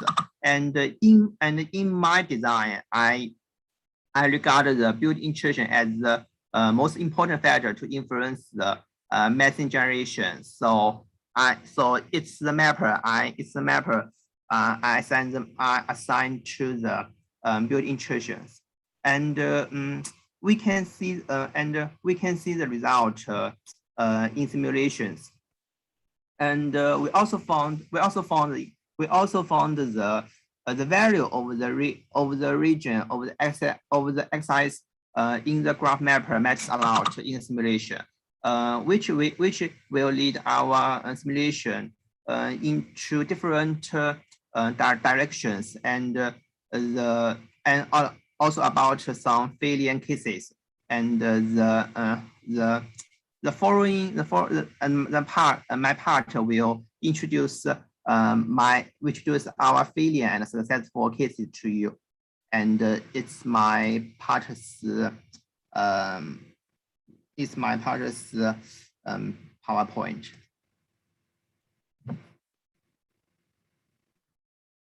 Hi everyone, my name is Guan Ling. I try to open a PPT. Can see the PowerPoint. Hi. Yeah, yes, we can see it. Okay. The following is our method of calculating final fitness, and the amount of rental invasion is the biggest influencing factor in the process.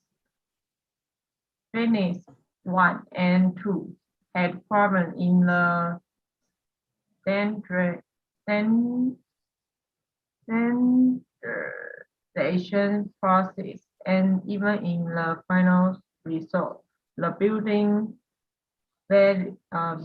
volume could not effectively avoid printing. So we have another case. The case is failure case because it's the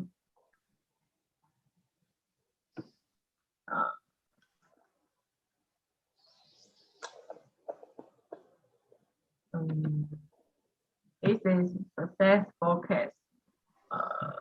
We think in architecture design, the percentage of plan is major factor. Focus. The planting is set the 3 trees. 1 larger tree on the right and 2 smaller trees on the left. You can see on the top windows. Then the scheme is based on avoiding the large tree, and then the optimization results are Fortune from the group view. The relationship between building and plan can be clearly seen. And the picture is the improvement case. There are 10 cases, so we think it's good. And then the picture is another optimization case about to top 2 person case. Then we change another one.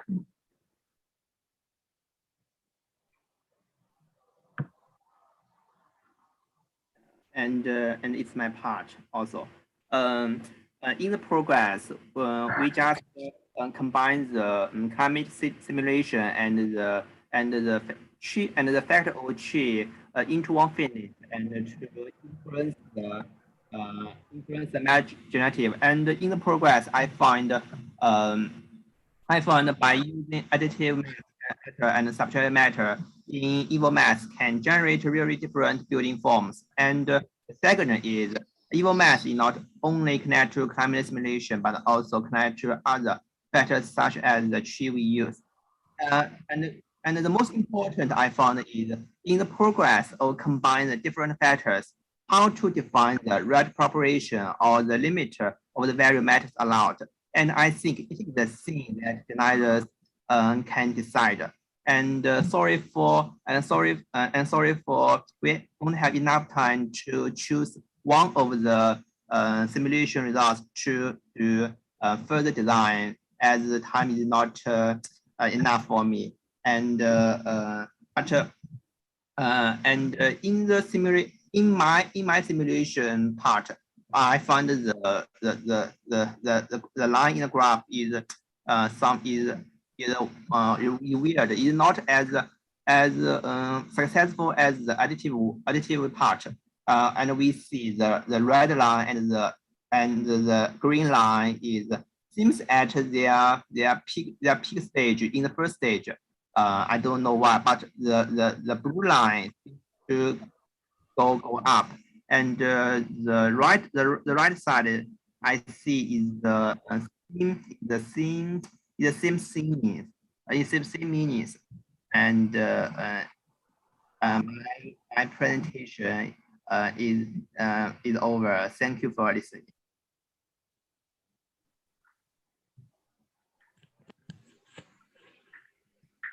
Well, maybe I need to have background there. It seems that they explore a lot on the software and the plugin, and rather than the design, because they really spend a lot of time and define the fitness function, because they need to not only to combine the solar irradiation and the direct sunlight, they also try to combine the tree in the ground in the building plot into an important factor in their design. And so they're using like some punish function in their fitness function to navigate the optimization process to find a solution that can have a good sunlight or the solar irradiation sunlight accessibility, and also not to violate the tree volume in their building plot. So actually we have a lot of iteration on this part. So so this team is actually more focused on how to define the design problem, the optimization problem, rather than the design problem. So this is what I think about this group of this participant. But so yeah, Patrick, you go first. I'm just wondering, I will make some comments, but maybe Li Kai can, if my English is too difficult, then you can translate, or maybe they can just reply. Maybe understanding the English is okay, but they can just reply in Chinese, and that's also okay. But I think yeah, in this project, definitely, I think the group has been going deeper into this evaluation, how to evaluate the forms, and really just experimenting with the two approaches, additive and subtractive, and seeing sort of what happens in a sort of very experimental way. But I think the way that they are going is very interesting, and I think a very valid way of working is to start customizing the evaluation to the specific site, right? So I think the penalty function for the trees is really interesting and very it's very interesting to see when you look at the GIF animation, you really do see that a high percentage of buildings are avoiding the two trees. Now, if you were making a parametric model, you could, of course, build that in constraint. But this is also kind of an interesting way of doing it. So you do it as a penalty function. But you could imagine that. So the other thing I noticed, they had a weighting of the two factors, solar radiation and they subtract the two value. Right, so they have a 0.6 and a 0.4 weighting in their formula. Yeah. So yes. I want to sunlight and sunlight and solar radiation and sunlight. Yes. I think I'm still a bit confused, like Kian, we mentioned before about why the two are being evaluated. But I think that when you start creating an evaluation function which has, 0.6, 0.4, and then the trees, the evaluation function becomes almost a design.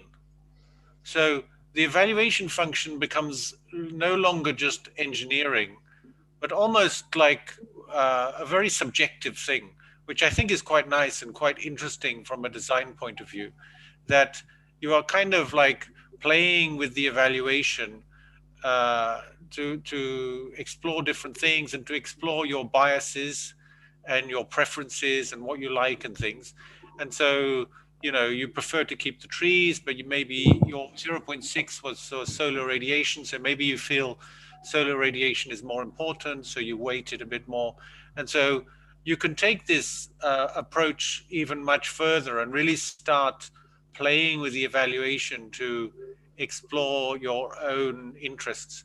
So you might say with solar radiation, I mean, when you look at the solar radiation or the sunlight hours, I'm not sure how you calculate it at the moment, but maybe you're taking all the surfaces in the model and then you take the average. Let's say for solar radiation, you add up all the surfaces and take the average, or you add up all the surfaces and you take the total, the sum. We take the axis surface, the average. No. They use the total one. Right? No. The total. The total. Mass addition. Use the mass addition. Mass addition. Yeah.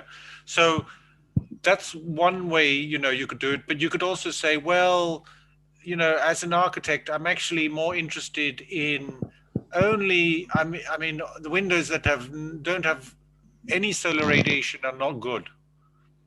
And the windows that have too much solar radiation are not good. And then I'm going to do a new evaluation function that if my window has no solar radiation, it gets 0 points. And it has too much solar radiation, it gets 0 points. But if it has solar radiation between X and Y, it gets 1 point. Then you're already just changing the whole thing. You're being even more kind of specific about it, and you're saying, like, I'm not just going to take the sum, but I'm going to say what range I kind of like as an architect. I think this is a good range, and then I create a kind of calculation, and then only use that. So you can keep adding more of your own criteria to your evaluation function, so that the evaluation function becomes very specific to you as an architect. And I think that's a very different way of evaluating, which an engineer would do it differently. They would try and find a very kind of standard way of evaluating, whereas an architect could be more driven by the design process. I think this is very interesting. So I'll stop there, because maybe nobody understood what I said. So Thank you. Okay.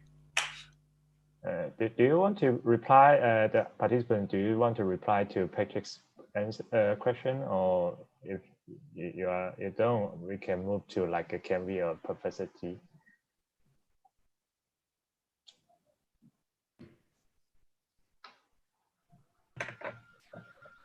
Oh. So I guess we are open to the Chinese or English question. So do we speak in Chinese or English? English is fine, right? Yeah, you can ask the or? question in the you can ask the question in English, and I guess they can reply because we can more efficient communicate more efficiently. Yeah. Yeah, I'm you know, please go ahead in Chinese. Don't worry about me. Yeah, so I think similar to what Patrick has said, I think this group is very interesting is that it actually explore the parameters of the model itself. So like looking at different grid size and what it generates. I think that's something that the other groups did not explore on, and I think like the interesting thing is like just because how you define a problem differently, you kind of generate very different design. So I think that's it's very interesting. But the thing is, I think there's some questions I have on what does the difference between winter and summer radiation means? Why do you subtract the radiation between the two seasons? I don't understand the logic of that. Oh yeah, let me answer your question. We want to the first one is we want to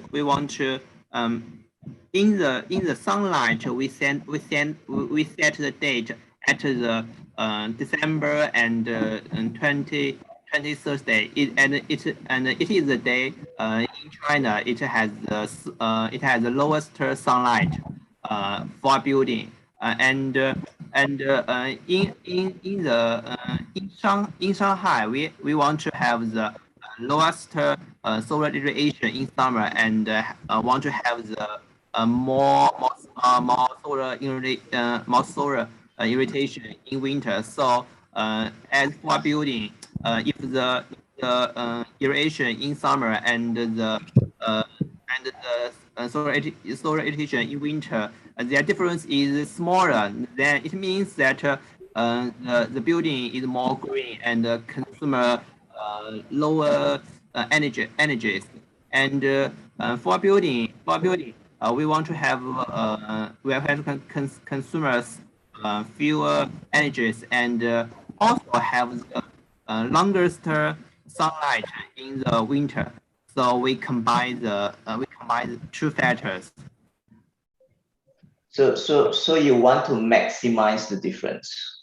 No, maybe I can help them to answer this question because actually this formulation is I tell them I use a lot in my previous paper that why I will try to subtract the sunlight irradiation to the winter one, because usually I would more prefer the single objective optimization. So I need to formulate the two objectives into one fitness function. And then you know that in China, the solar irradiation in summer is always higher than the winter. So if you subtract them, if the difference is small, it means that at least the summer is low or the winter is high. But if they are very small, it means that the summer is very low and the winter is very high. So you can use this function to transform the two objective of the minimize the summer solar irradiation and maximize the winter solar irradiation into one single objective function. This is you want to minimize the difference.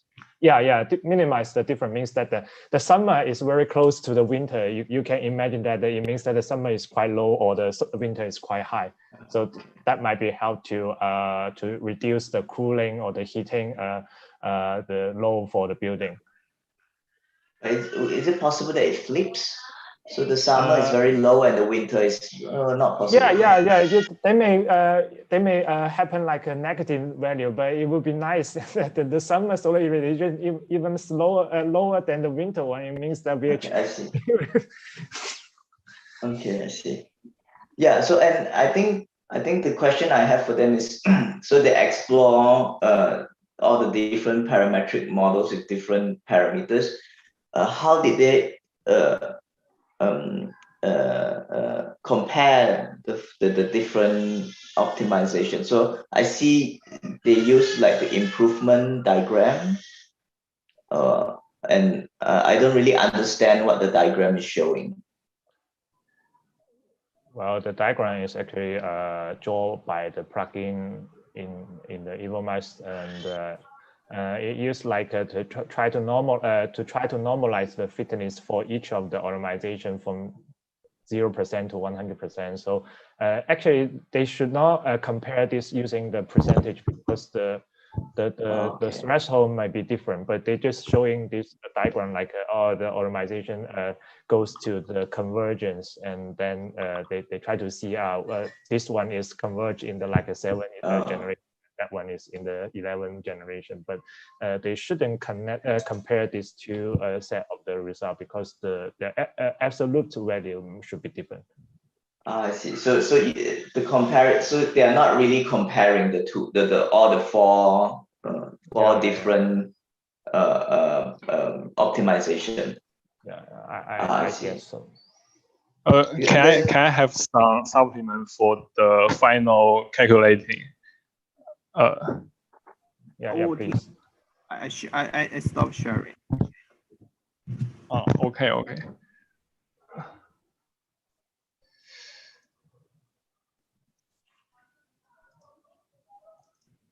Yeah. Can you guys see my screen? It's on the grasshopper. Yeah, we see it. I will directly show you the final calculating part. Well,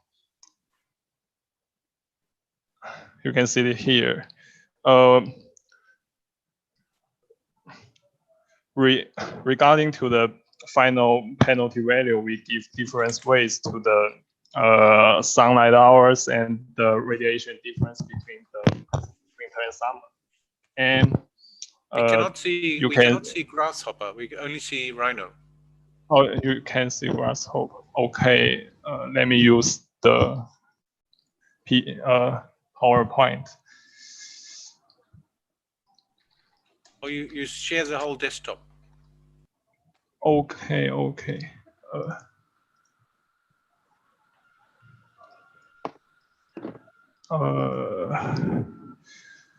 Well, please wait a second. Maybe I will.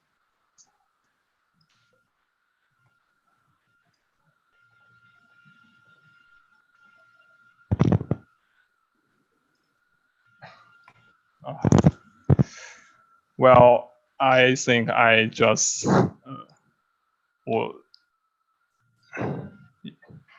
I will use this page to describe. In this part, we give different weights to the sunlight hours and the radiation difference. This has this has already discussed. Yes, and we using the total ratio to multiply the tree invasive value. Yes, we call this we call this part the tree invasive value to multiply the addition of two climate value. You can see it here. This these two operator is the climate.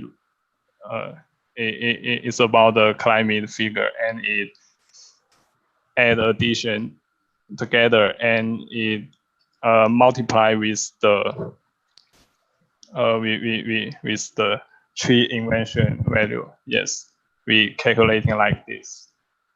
Can I explain accurate, or maybe?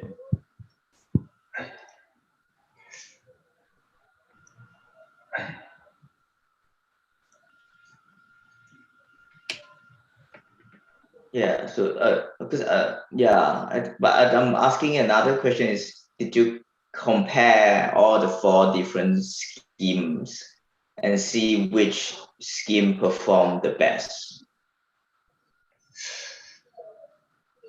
Well, I think we put the tree inversion as the most important rule in our value. No, not about the trees. So it's about you ran 4 optimization, right? Yes. And each run you produce solutions. So out of these 4, which solutions are the best of the 4 runs? So that did you compare the 4 runs? 可以帮翻译一下。没有，你做了4个优化，对不对？你做了4个优化，对不对？是的，是的。一个是3×3、4×4，然后另外一个是就一个减法，一个加法嘛，对不对？所以你做了4个不同的优化方式，对不对？我们是分别去做的。对，可是我是说建议你们就是把这4个总结，然后对比到底哪一个优化做的最好，然后这样子的话，你就可以用你就可以了解就是以哪一个优化方式做的最好来用它的那个就是 boundary condition 来下一个设计对，比较做的细的设计，你可以用它是3×3比较好，4×4比较好，还是5还是减法比较好，还是就是你可以用那个方式来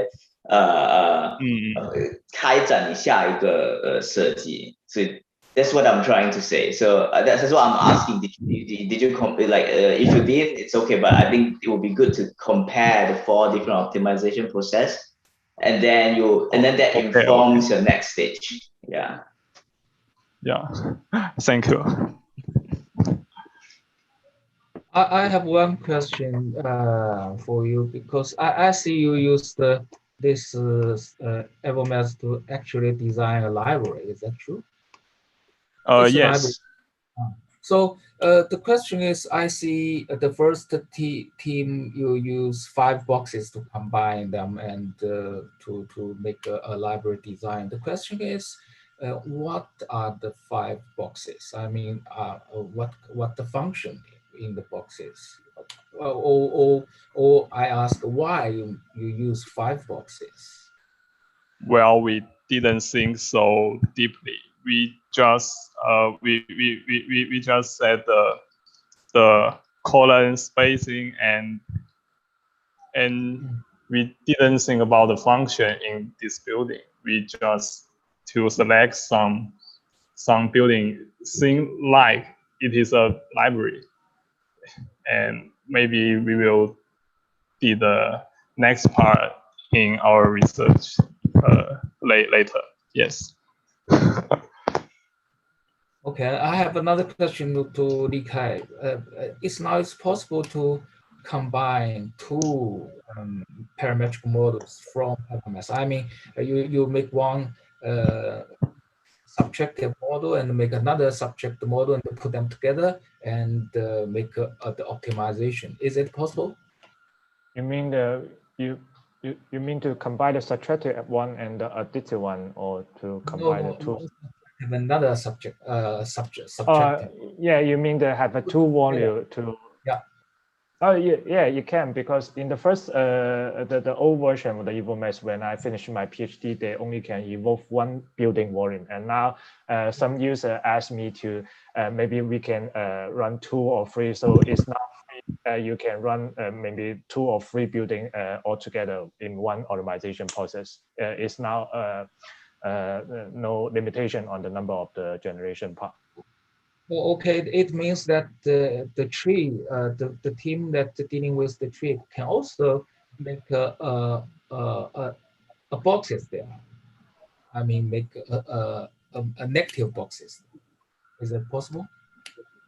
What negative boxes? You don't need to use the punishment for optimization. You just modeling a negative box there.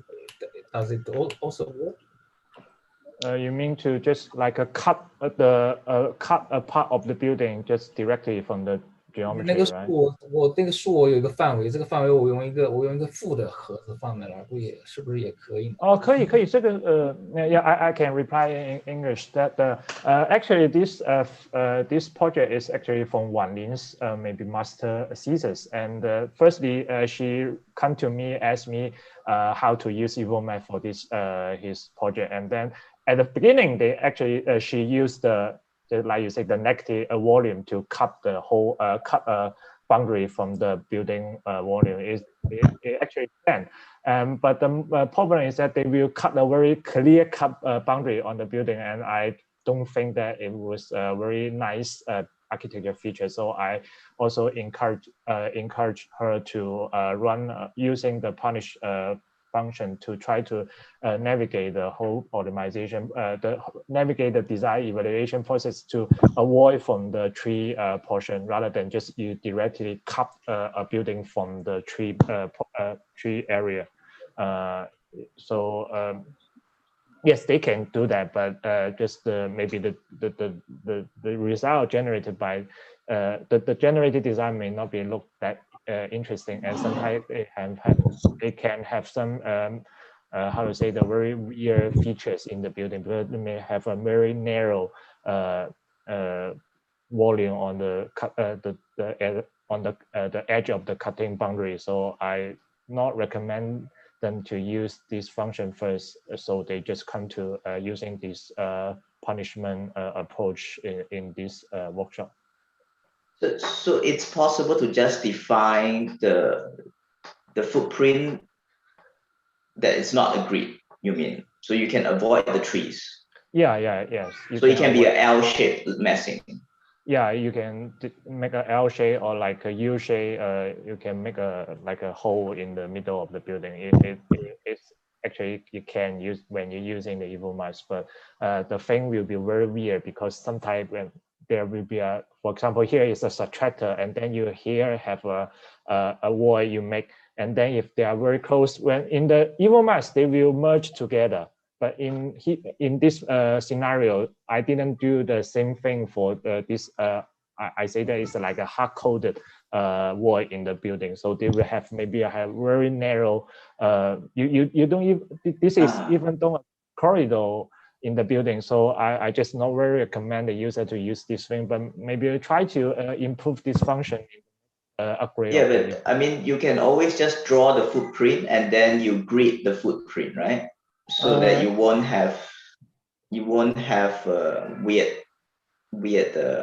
No, because the calculation, the Boolean operation can be quite difficult for if the building footprint is not a rectangle. So if like a L shape, you how to define the relationship to the corner, right? So move the subtractor to the left or to the down, that can be make a mess. So I just didn't look much into this function at the current version of the EvoMass, but I think that might be a very important thing to fix in the next update, I guess.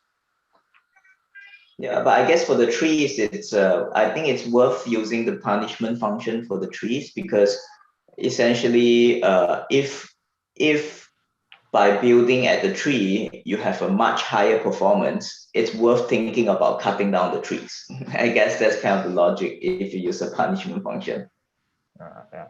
And I also encourage them to explore the potential. Then maybe you can also consider the performance for the tree in the optimization. For example, how much of the daylight the tree can receive, because if your building block most of the sunlight, the building may be not that good for for this building problem. Maybe you can also consider the tree into your fitness function in the next stage. So do we have still any question about this project? 季老师，你还有问题吗？我前面那个问题就是说，其实你不同的建筑的，就现在的这种体积的一种状态，或者说这种体积的一种组合的方式，它往往是和这个建筑的功能是有关系的。就是你如果是一个凭空做的一个这样的模型，如果和它的这个内部的或者不一定是功能，它一定是和这个建筑的这个空间它是有关联的。所以你如果从凭空做一个这样的一个，它最多只是对你可能是对你的思路会有所启发，但是如果功能的一些其他东西已经带进去之后，你那个要的这个方案一般来说是可用的。这如果没有这个话，你可能得到了很多就是不可用的东西，因为这个相对来说，虽然图书馆它已经相对复杂了，它内部的功能不像一个办公楼相对比较平均，而这样的一个图书馆，它内部的功能它有不同的需求，它会有一种方式的，就是可能会有预设的这样的东西。我刚才第一个问题大概是这样的一个意思。我明白，其实就是童老师在当时用的时候也问过，比如说我有一个具体的体量，比如说我办公楼的那个核心筒，我能不能直接就落在这儿不动了，然后你去优化？其实当时也是有，比如说可能图书馆的话也会，比如说有个阅览室，大概会有。我5个盒子组合，那它5个盒子可能是某一个东西，就是预设的某一种东西。那这5个盒子组合之后，它就会有针对性，但并不是说它一定是一种死的东西。它本身也是比较灵活的，它是有 intent， 预设它是一个什么样的东西在那。那我们副控就是说，就预设的是一个 core， 对吧？你可能预设了一个东西，或者说我们原来做的时候是预设了一个架空层，它是一定是有一种空间意念在里面。我明白。主要是我也是跟同学们说的这个事情。好，谢谢老师。All right, so we should have another participant, Ibrahim, but his computer just get crashed, so we do not have another project to present. So today, I guess the whole presentation is over, and if we have something like the closing remark, you are now maybe like Patrick, Kenvi, and Professor T, you can share something like a conclusion or the summarize of what you think about this workshop, and maybe just also give me some suggestion to make me to improve the maybe the next teaching better. Yeah. So I think I think it's very interesting to see what can be achieved in just a few days.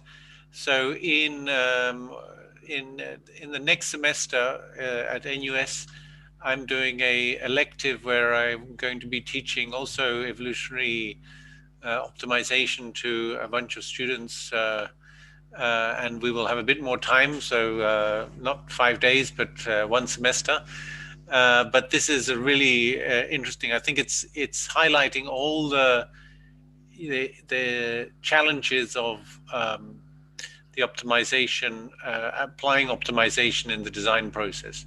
So, from the generative part, what kind of generative process do you use, to the designing your evaluations, and then to what do you do with the results.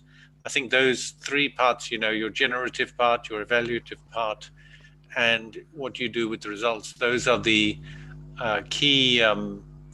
key kind of things that the designer has to struggle with.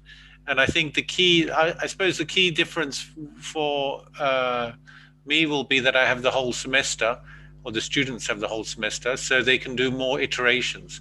And I think for you guys, 5 days to learn the tool and get your head around the whole process very, very fast, and you could still do a few iterations. So I think that's really great. And I think if you had a whole semester, you could really churn through a bunch more iterations and really get much more kind of, not more optimized results, but results that are more challenging to you as a designer. Because I think at the end of the day, you don't really want optimal results. You really want results that you think as a designer, oh, this is kind of interesting. I wouldn't have thought of this. So, and I think that only starts happening after a few more iterations. But I think, for a short workshop like this, I think it's really great. Very nice results. I hope that Li Kai will be in NUS soon, so maybe he can help me with my workshops. Just a question for Patrick. So you're doing the optimization with Mobius? Yes. And the last presentation that I saw you say you can do thousands of a huge number of generations with Amazon cloud. in minutes. Is that? Yes, that's right. So that also makes the iterative part. I mean, if you can use parallel computing, of course, the iterations go, you don't have to wait for hours, you just have to wait for a couple of minutes, and then you're not being broken in your design flow. So I think that makes a difference. But I mean, the other part is that, I mean, I think the other interesting thing about EvoMass is that the other thing that really breaks your workflow is that you have to create the parametric model.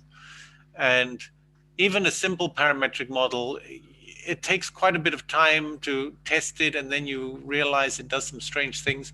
So with EvoMass, you don't need to do that. You know, you immediately throw something, you know, you set the parameters, you can very quickly get some results. So I think that's actually a very interesting approach. So even though in terms of the process for my cloud computing process, it only runs in a couple of minutes, I still have the challenge of trying to get students all to make the parametric model. So I'm still thinking maybe I will do a kind of EvoMass approach where I might make a kind of example model to get them started, and then they can use that, and then they can later edit the model, and so that would be interesting. So, I mean, for Lee, so I think it's really, it was really interesting to see what, you know, the students came up with, and how everybody used the tools differently in some way, right? So that's really interesting. And I myself have experience trying to run an optimization workshop in 2 weeks. So I have a little bit more time than you do. So so I know how hard it is. Like even getting the software installed and stuff like that itself is a very difficult. It's an issue by itself. So that's why I think the Mobius approach might be a more useful approach for running optimization, where especially you have to install so many different plugins and stuff like that.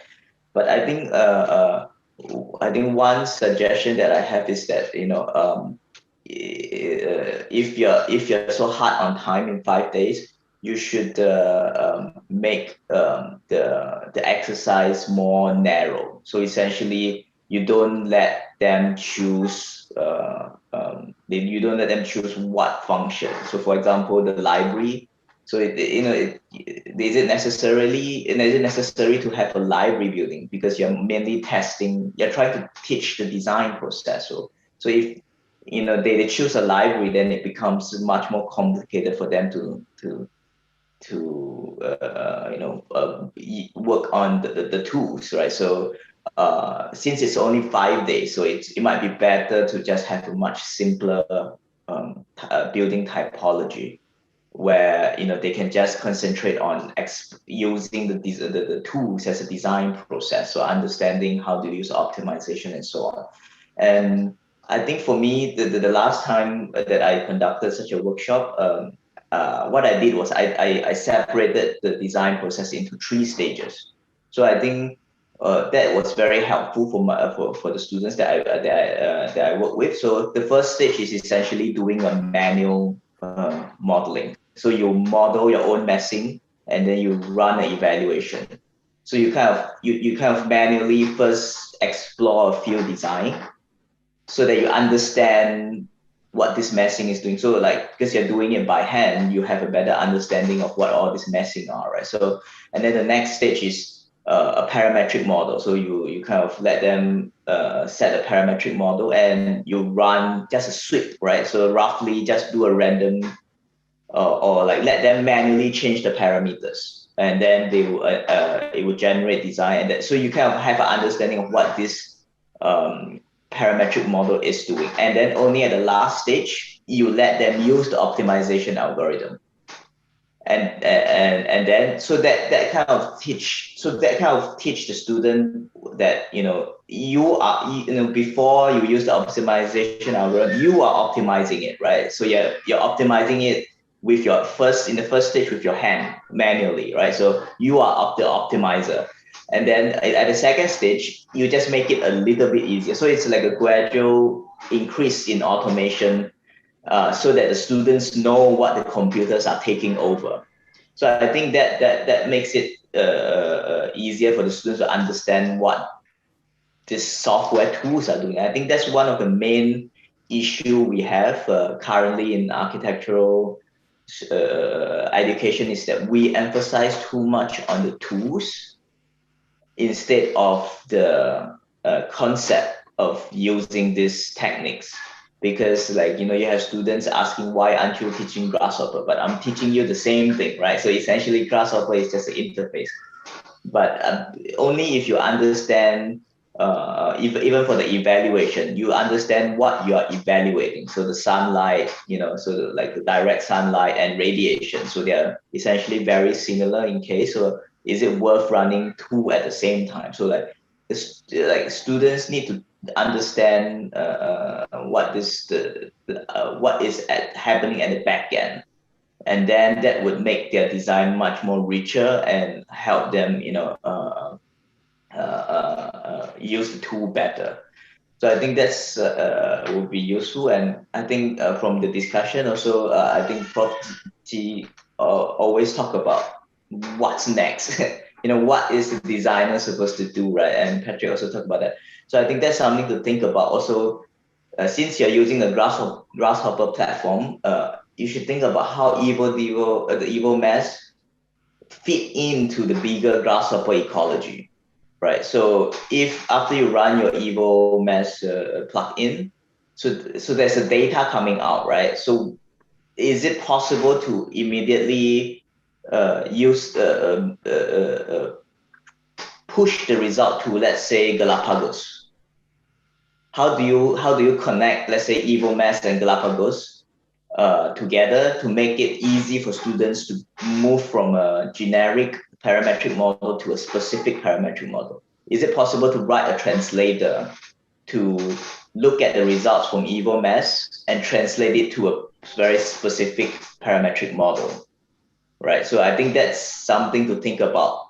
Is this taking a few steps back and looking at the bigger picture of how your plugin fits into the whole ecology. So I think that's kind of like what Prof. Z has been asking you, like, oh, what next, and when does the designer comes in, where does the decision comes in, right? So, and even at the end, you know, I think some interesting from the China and Taiwan group is that how, if you run multiple optimization, how do you compare the different optimization, right? So I think that's also something very interesting to look at. Yeah. Thanks. It's a very great feedback. So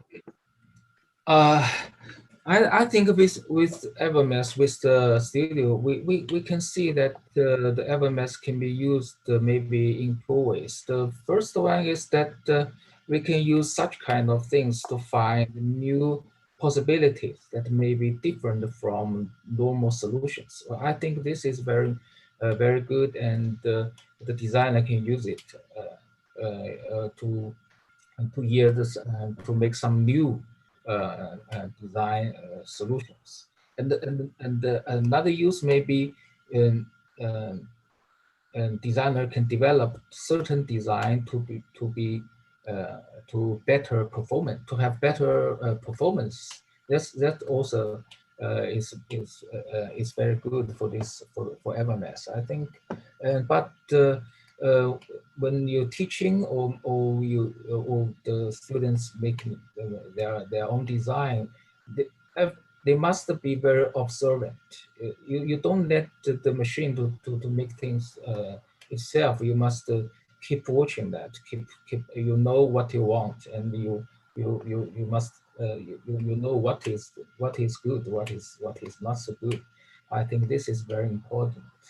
And now, actually, we are applying a fund to trying to maybe develop this software to the next step, because now we can see that it's very time consuming. This is something I think sometimes you think it's not possible to use such kind of things. If we are, I mean, a good designer, maybe you don't want to wait for such a long time for the result coming out. And I think this is very important to make it faster, because the simulation and optimization, this process is cost too much of time. So we are trying, and we already think of that, and we next time I think we will make some improvement, maybe with some new techniques, technology such as AI, some things like that. So, all right. So, anyone who want to add up something from our participant, we are also open to that. And if not, anyone? If not, we will call it. So I guess, well, this is the last day, last section of this workshop, and I very thank you all of the participants joined this workshop and give me very great confidence to carry on my research and my development on this EvoMass. And also I want to thank you all the guest penalty to join today's review section. Give me and also to the participant many great suggestions and advice, and I guess they can help me and also the participant to further to improve, or also to get better understanding of what we are doing using the EvoMass, because in the Friday maybe we are too focused on the technical part rather and ignore the how this design process will be combined with your whole architecture design generation, and maybe we forget something more important as architects. But the panelists drag us back to the context of the architecture design, and which is great. And I hope that maybe this is also the purpose of why I developed the EvoMass, to just combine try to combine the technique with the architecture design, especially for the design exploration and the design synthesis. So I won't take too much of time, and I guess it's pretty late in China and also in Singapore. And so we hope to see you again in the future if we have any other opportunity. And also, if you have any question about the EvoMass and also the computational design optimization, feel free to contact me, and I will try to reply you as soon as possible. And also, if you have some like the research collaboration, you can also reach me, and I'm also very happy to collaborate with you in some like a research project. So now, if we don't have any other question and also remark, I would like to call you a night and to see you, try to say goodbye here, and see you maybe next time. All right. Also, thank you very much for all the students who presented, and also, I mean, some of the other students who didn't present. I think it was great seeing all the work. So thank you very much. Yeah, thank you everyone for presenting. It was very interesting. Thank you for teacher. Thank you. Thank you. Okay. Thanks for your time. Thank you. No problem. Thank you. Bye-bye. Good. Bye. I see you. You will leave the room, and I will leave the room, the last one. So you are feel free to leave the room first. All right. Okay. See you. See you. Bye-bye.